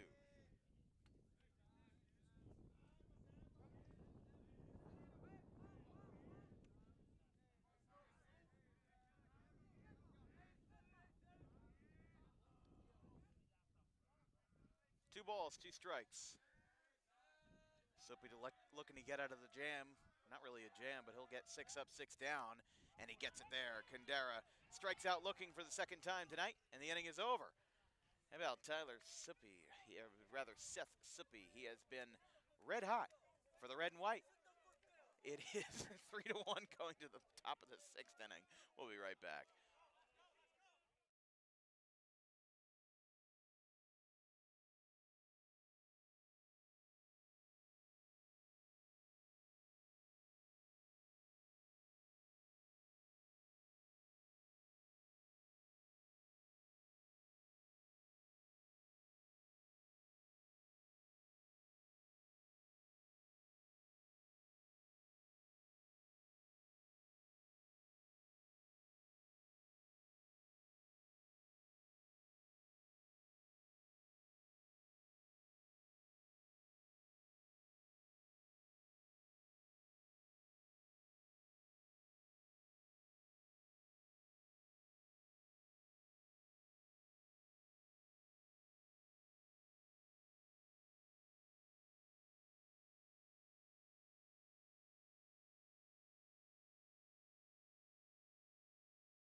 Welcome back. 5 innings down, 2 to go here from Cumberland Regional High School. This broadcast is brought to you by Vincent's Lawn Care. Spring has sprung, and what better way to get the job done with excellent lawn service throughout South Jersey. Give them a call today for superb lawn care throughout South Jersey at 609-413-0403. Cumberland went down in order in the 5th inning. Suppy, the right-hander for Vineland, has put up 6 up and 6 down. And Soy still in for his 5th inning of relief. I've been very impressed by Mark Soy. And it would be a shame if Cumberland didn't have any offense to show for it. It's a nice swing and miss on a backdoor changeup. And it's a pitcher versus pitcher battle here with Seth Suppy.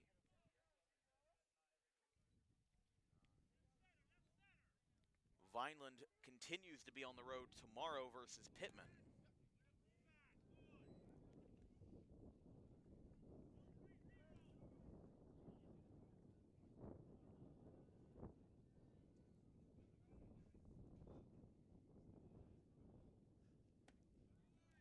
Strike call, 2-2.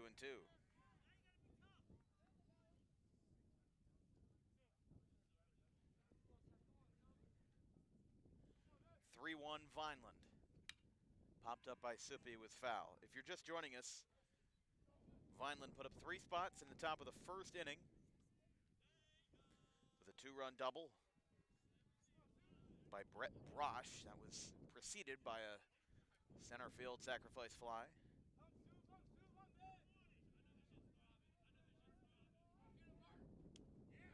Got him looking. 8 strikeouts for Mark Soy. That's out number 1.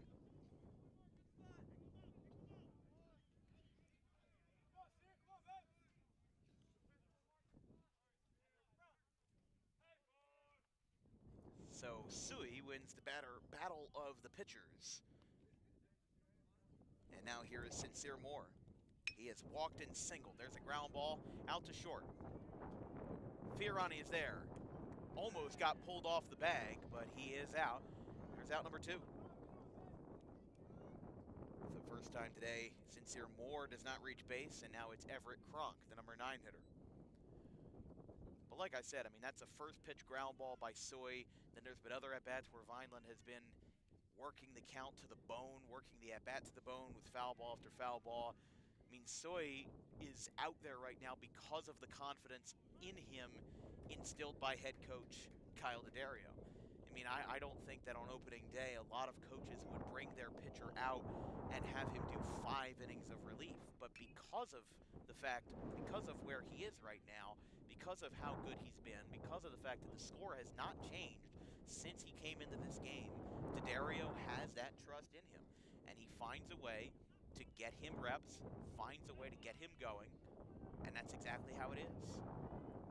Here is the 0-2 from Soy. Line drive. There's a base hit in the center field.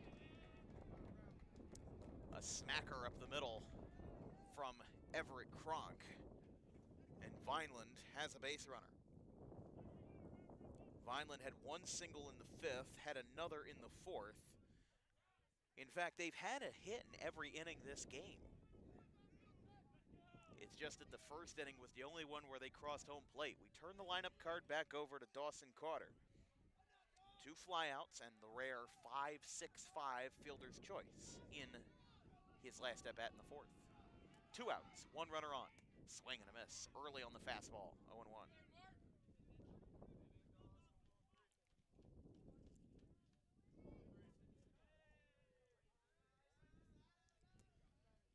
No balls, 1 strike. Swing and a miss there, and it's 0-2. Don't forget, on Monday, we'll be at Williamstown versus Clearview at Clearview, 4 o'clock first pitch for the de facto opening day. These just happen to be teams that are early on in their campaigns and getting a head start. Here is the 0-2. Down.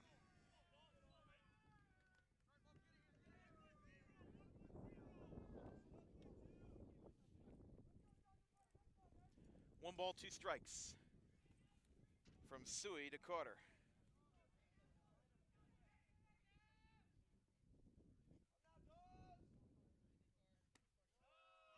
the knees, a late pump to second, and a late throw. He got him.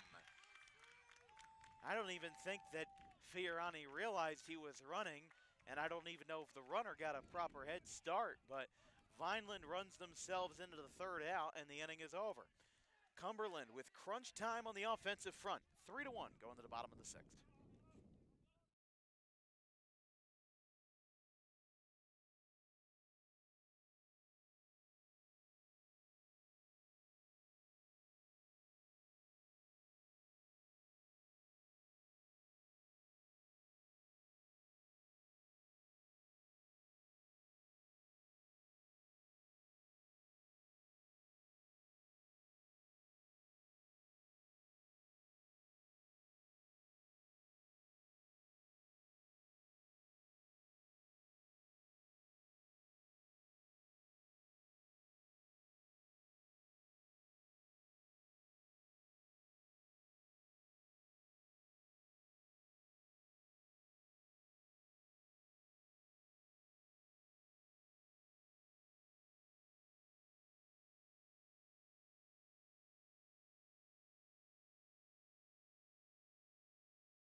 Bottom of the sixth inning. We've got Bodine leading it off. Jack Bodine. 3, 4, and 5. Heat of the moment, middle of the order for Cumberland. I mean, this season series between the two hasn't been very high scoring, with the exception of 2021, where the final score was, I think, 17-10, but that was several years ago. Suppy on the hill for his third inning of relief. He's gone 6 up, 6 down. Not anymore. Ground ball to third. Carter couldn't find it. Rather, Kronk couldn't find it, and that's a base hit for Jack Bodine.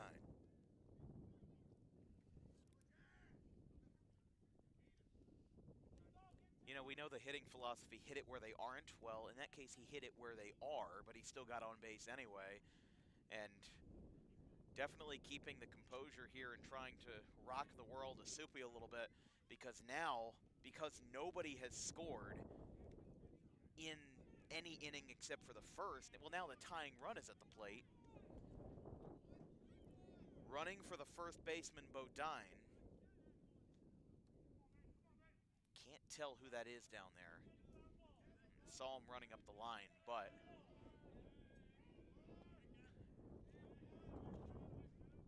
because it's not a pitcher or catcher, that is regarded as a pinch runner substitution and not a courtesy runner. Strike taken by Fiorani. 1-0. Good crowd on hand here for Vineland and Cumberland. Some fans lined up their cars in the outfield and parked their chairs right along the outfield fence.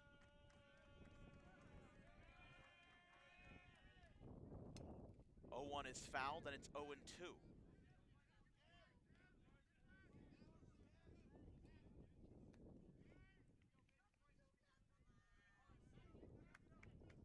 Vineland on the road ahead, away at Pittman tomorrow, then a 2-game set away and home versus Mainland on April 1st and 2nd. Catcher sets up. That one is way high. That one almost rubbed the nose hairs, and it's 1-2 with 2 away. Some nice and proper chin music there from Suppy. Getting back into it. 1 ball, 2 strikes. At the letters, it dropped down, but no call. It's 2-2. On deck is the number 5 hitter, Josh Holt. Kevin Fiorani had the only run of the game so far for Cumberland with a double. Ground ball, third base side. This could be 2. On to 1. The throw to first. He slides in feet first, and he gets there safely. An unorthodox way to do it. It's definitely not as fast as running through the bag, but runner will now be on first as the fielder's choice gets the first out of the 6th. Yeah, I'm a little puzzled there by Kevin Fiorani. I mean, it was pretty standard the way it was, but you don't slide feet first into first. You always run through the bag. We talked about that versus Maple Shade and Bordentown yesterday, where a runner was out because of the fact that he ended up, sliding headfirst into the bag. Suppy stepped off the bag. He was going to throw over, but it was not in time.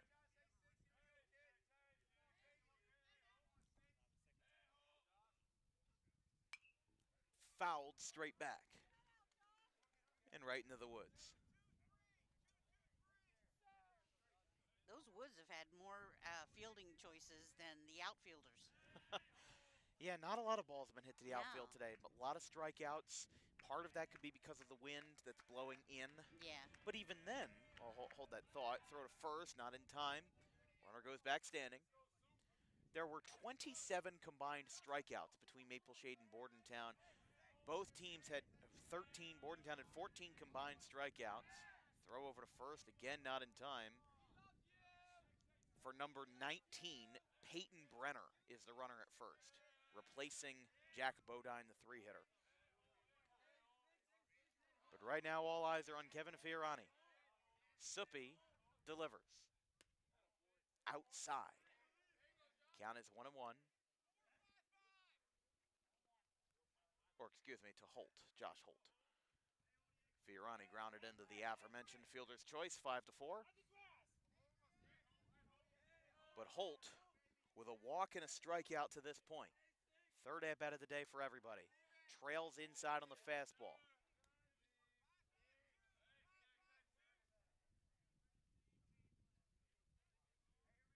Two and one.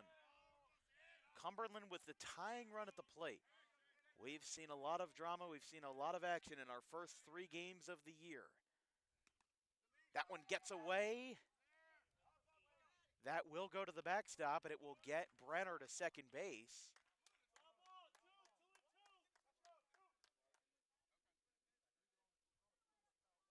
D'Addario coming out, trying to contest it. I think they said it hit the bat.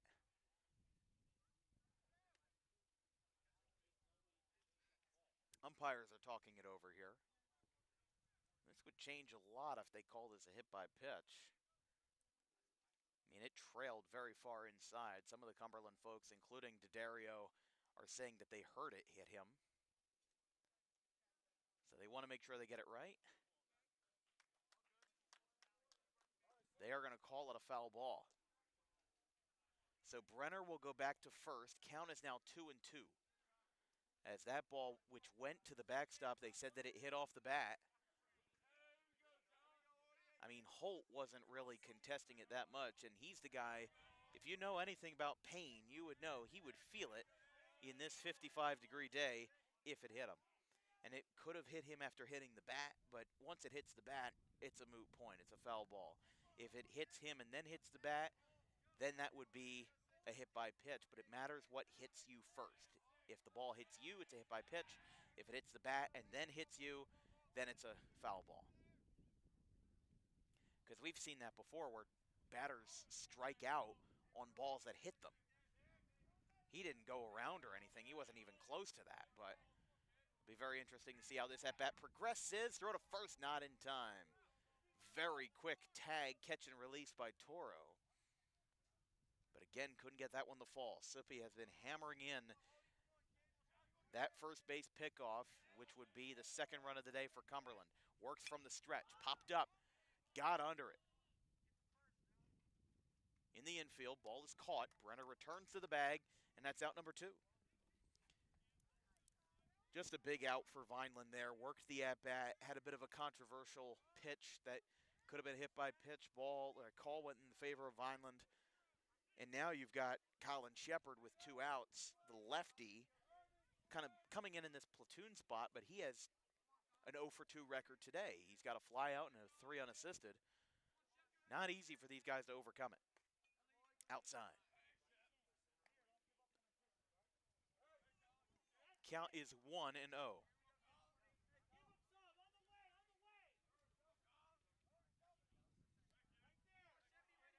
That base hit, or the base hit by Jack Bodine was the first base runner allowed by Suppy in his relief. Ground ball out towards second base. It's picked up by Carter. He'll lollipop it to first, and it's in time. Seth Suppy gets out of the jam. He has been excellent in relief, and Vineland has been shutting it down with their 1-2 punch of Mario Toro and Seth Suppy. Into the final inning of regulation, let's see if Cumberland can pull it out or if Vineland will hold on. It is 3-1 going to the 7th.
Well, I'll tell you, this is an outstanding amount of dedication from Kyle D'Addario in Mark Suey.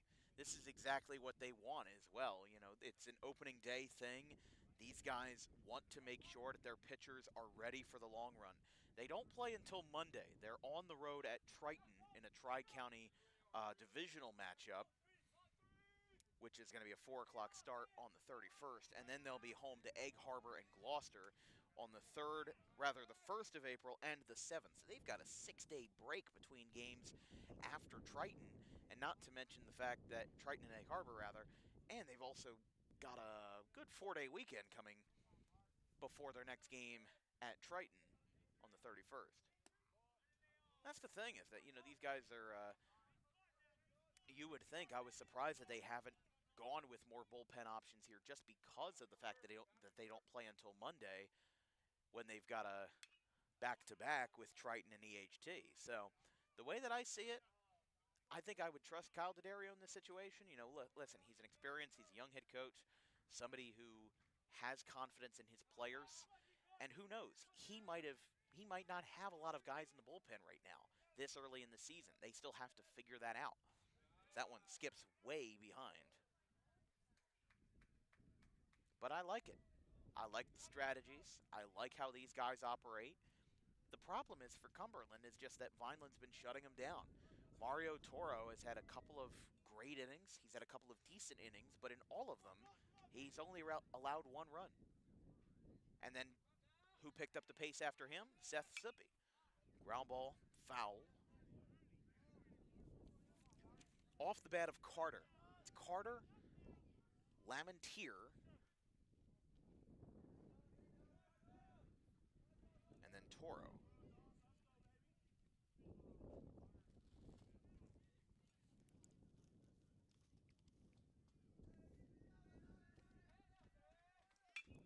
Carter out to short on a hop. Throw to first is in time. Jack Bodine re-enters the game at first base. And a 6-3 groundout is out number 1 in the 7th. We've had some relatively low-scoring games recently on DWB. 3-2. Bordentown over Maple Shade. Millville over Pittman 6-3 on Monday, or rather on Tuesday after the rain. By the way, bottom of the 4th inning between St. Augustine and Mainland. St. Augustine leads 5-3. That was after the Hermits won 13-2 yesterday in the first game of their two-game set. Remember, the Cape Atlantic League, in your division, you play back-to-back games versus your opponents. It's just like what the Skyland Conference does, not the Skyland Conference, excuse me, the Shore Conference does, where if you're playing a division opponent, for example, Vineland plays Mainland on the 1st and 2nd of April. The first game is at Vineland on April 1st. Second game is at Mainland on April 2nd. Now, as somebody who grew up covering games in the Colonial Conference when I went to Audubon, that's a little bit different. You play your conference opponents just kind of when you can find room for it, as there's a swing and a miss. Out number 2. Strikeout number 9 for Mark Suey. Vineland will be no stranger to Tri-County and non-conference opponents this year. They play Delsey on April 4th. They play Lenape on April 19th, Highland on April 27th, and Kingsway on May 20th. Didn't get it there, 1-0 from Suey. That was the 70th career strikeout for Suey. He cut his total from 39 to 100 down to 30. With a superb relief appearance. That's a base hit in the left with 2 outs. Toro rips up some dirt. He'll pump the brakes at first, and a 2-out base hit for Mario Toro sets the stage for CJ Santiago.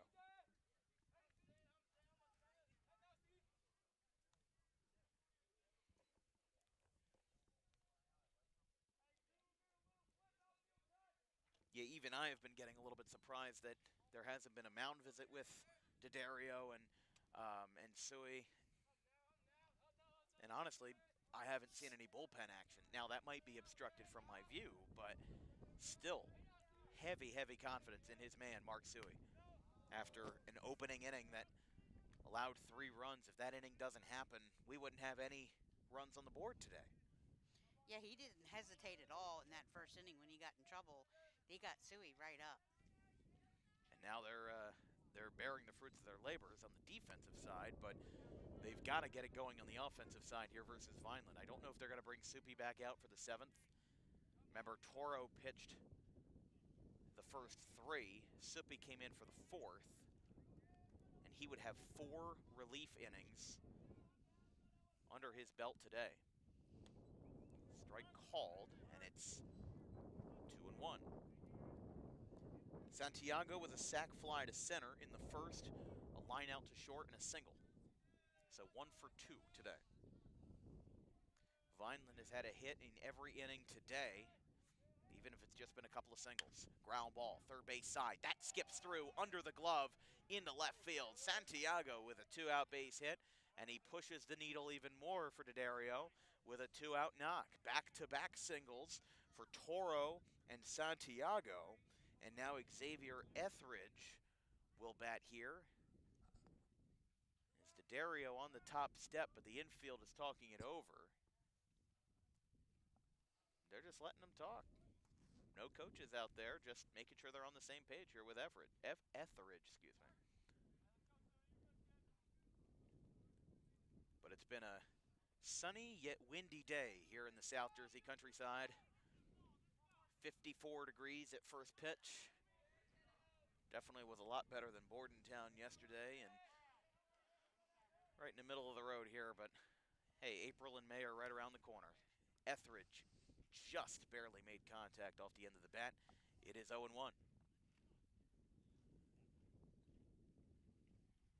But yeah, D'Addario's been paying attention, but again, when they had that mound visit, it was just the infield talking. It wasn't, the coaches didn't come out, an assistant coach, pitching coach, nobody came out, and I didn't see any action in the bullpen either, although now I do see somebody moving out there.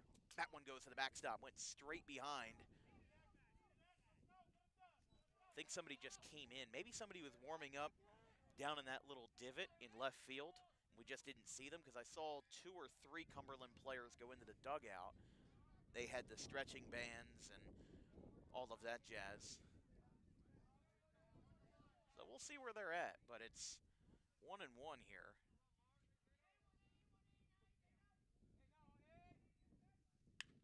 Line drive, out to short, picked up. They're going to go for the out at third. Big mistake there. Run is going to come in to score. 2 will score for Vineland. It is their first action since the first. Ball goes into right field. Oh no. Runner's going to get the stop sign at third. And Xavier Etheridge on a slow grounder to short just opened this game up for Vineland. It's 5-1. And now here goes to Dario. That is a brutal mistake. That will be scored as an E6 and an E5, a double error by Cumberland, and it gets 2 runs home as a very admirable day for Mark Sui. Looks like it will come to an end. So Mark Sui will come out. He came in relief in the second and pitched 5 2/3. He will come out with 9 strikeouts, 5 hits, 2 unearned runs, and no earned runs. Not to mention 0 walks as well. Actually, correct myself on that. He had 1 walk in the second. But we'll have a pitching change here on Dan Wilkins Broadcasting as Vineland has finally broke the score column for the first time in almost an hour and a half. It is going to be number 19. Excuse me, 1 second while I pull that up. Number 19 for Cumberland, Peyton Brenner, who will come in. We'll be right back in the top of the 7th inning.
Peyton Brenner, the new pitcher for Cumberland, as Vineland leads 5-1. This broadcast is brought to you by the Dangerous Adrenaline Wrestling Gladiators, or Dog Pro Wrestling, South Jersey's best premier pro wrestling organization, with high-flying events and non-stop entertainment throughout the Garden State. You can visit online today for more information on future events and ticketing at DAWG. Yes, that's DAWG, ProWrestling.com. And also, if you're a small business owner interested in advertising with Dan Wilkins Broadcasting, you can send me an email with an inquiry at thedanwilkinsshow@gmail.com. We'll send you an advertising flyer with more information on how to get yourself involved in the advertising game in South Jersey in front of over 100,000 annual viewers every year. And not to mention over 5,000 combined social media followers. 1-0. Swing and a miss there. 1-1. So Etheridge now on third after a double error by Cumberland, an E6 on the throw to third and an E5 on the throw to second that ended midway in right field. And now Brenner looking to shut the door with a third of an inning in the top of the 7th. Here's a 1-1. Bunt goes foul.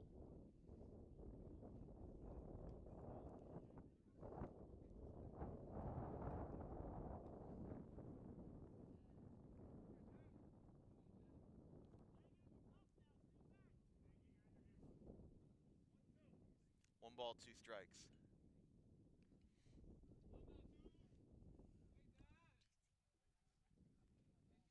One ball, 2 strikes. Brenner kicks and delivers. Breaking ball away. And it's 2-2. For our Cumberland fans, we'll be back on the air with Cumberland on Tuesday, April 8th versus GCIT in the Cheetahs. little bit closer to home for us than down here in Cumberland. But hey, I don't mind coming to Cumberland. This is an excellent place to be. Brenner looks back, 2-2. Another fastball misses high. Brenner's got to get that control locked down because the faster that he gets out of the inning, the quicker Cumberland's going to be fired up and ready to go. And if you give home another run, well, the chances of Cumberland coming back in this game will be less and less. 3 balls, 2 strikes. Cumberland ready to go. Brenner takes a glance at third, and time is called in the box by the pinch hitter, number 22, Devin Ramos. Taking over for the first baseman, Brett Brosh. As now the 3-2. Hit out towards right field. This one will slice foul just over the head of Bodine.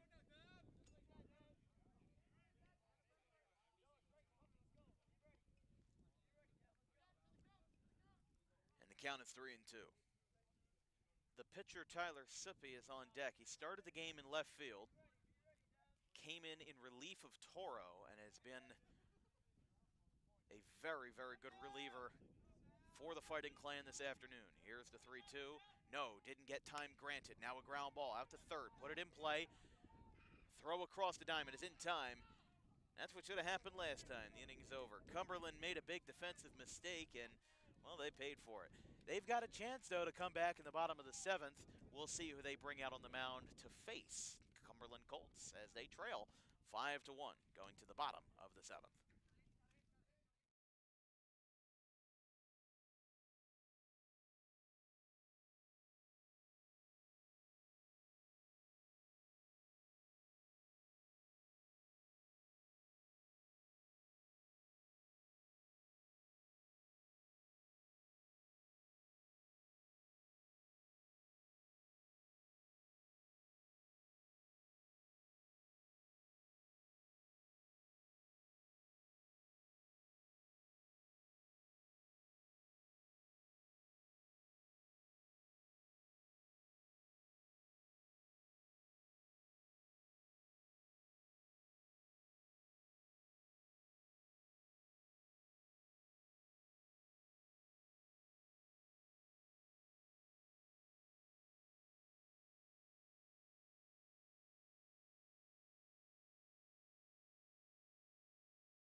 Well, it's opening day for the Vineland Fighting Clan and the Cumberland Colts, not to mention the Philadelphia Phillies.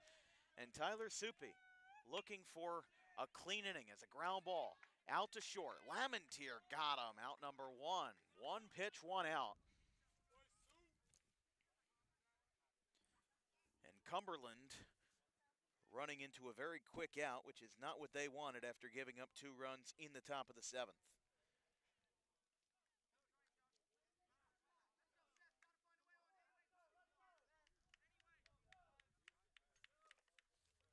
Vineland brought 6 men to the plate as Josh Bodine retired. That one's laced into left center field. That will drop. It hits off of the glove of the left fielder, and it'll be a base hit for Vitagliano. And now Gavin Shepard, the number 9 hitter, will bat. I mean, this is what Cumberland wanted, or I should say this is what Vineland wanted to start off the inning with the 7, 8, and 9 hitters. It would have been a very different situation if Cumberland was batting down by 4 with the middle of the order that's got some pop in it. Sippy working from the stretch, gets a strike called, 0-1.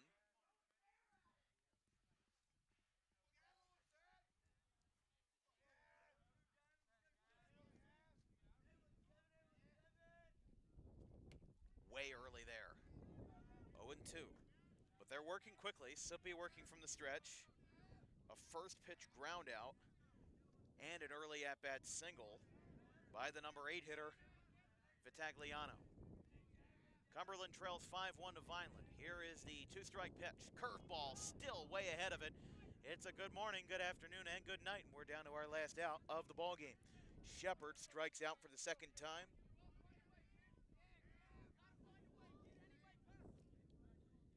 Suppi with his 6th strikeout in relief. We turn the lineup card back over to Cameron Fiorani, who had a double earlier in the ball game. He is 1 for 3. Cumberland would obviously fall to 0-1 on their opening day loss. Vineland would improve to 1-0. Cumberland plays Triton at Triton on Monday. There's a ground ball. That one skips in the right field for Fiorani. Dream is still alive as the top of the lineup card gives Suppi some trouble, and it will extend the inning long enough, and it will extend the game long enough for Candela to get an at-bat. So Tyler Candera, the center fielder, struck out looking in his last 2 at-bats. Struck out swinging in his first. Vineland looking to take advantage of a guy who struck out 3 times today, but he might be due. First pitch, pop up, out to second base, and that will be taken in by Dawson Carter, and that's the ball game. Tyler Suppi with shutdown relief for 4 innings, and he gets the job done to bring the Fighting Clan into the win column on opening day by a final score of 5-1. Man, that was a good game. I mean, listen, It was a battle. Vineland scored at the bookends, and the way that I see it was that they got on the board early, and then Cumberland figured them out, and then they just got advantage of Soy at the very last minute. Not to mention that defensive miscue could very well have been avoided. But hey, props to Cumberland. Got some late life. They never bowed themselves out. Got 2 late singles there off of Suppi. But then also props to Vineland for putting in Suppi for that long and keeping him there and making sure that they weren't fazed by that. So I like the approach. I like what they're able to do, and they have a very tough Group 1 opponent in Pittman on Friday over at Alcyon Park. We will not do a post-game interview today, but that will be all for us here at Dan Wilkins Broadcasting. From our social media coordinator at Haley Mejia, our graphics crew Gavin Van Rel, Caleb Lane, and Liam Nolan, my producer and color commentator for the day, my own mother, Donna Wilkins, our first mother-son broadcast of the year. Hope to have a couple more this year as we cycle in some more folks in the DWB realm. I'm Dan Wilkins. We'll see you on Saturday for a doubleheader between the Woodstown Wolverines and the Gateway Gators in Game 1, as Buna will be added to the schedule in Game 2 versus the Gators. 5-1, Vineland wins it. We'll see you on Saturday. Have a good one.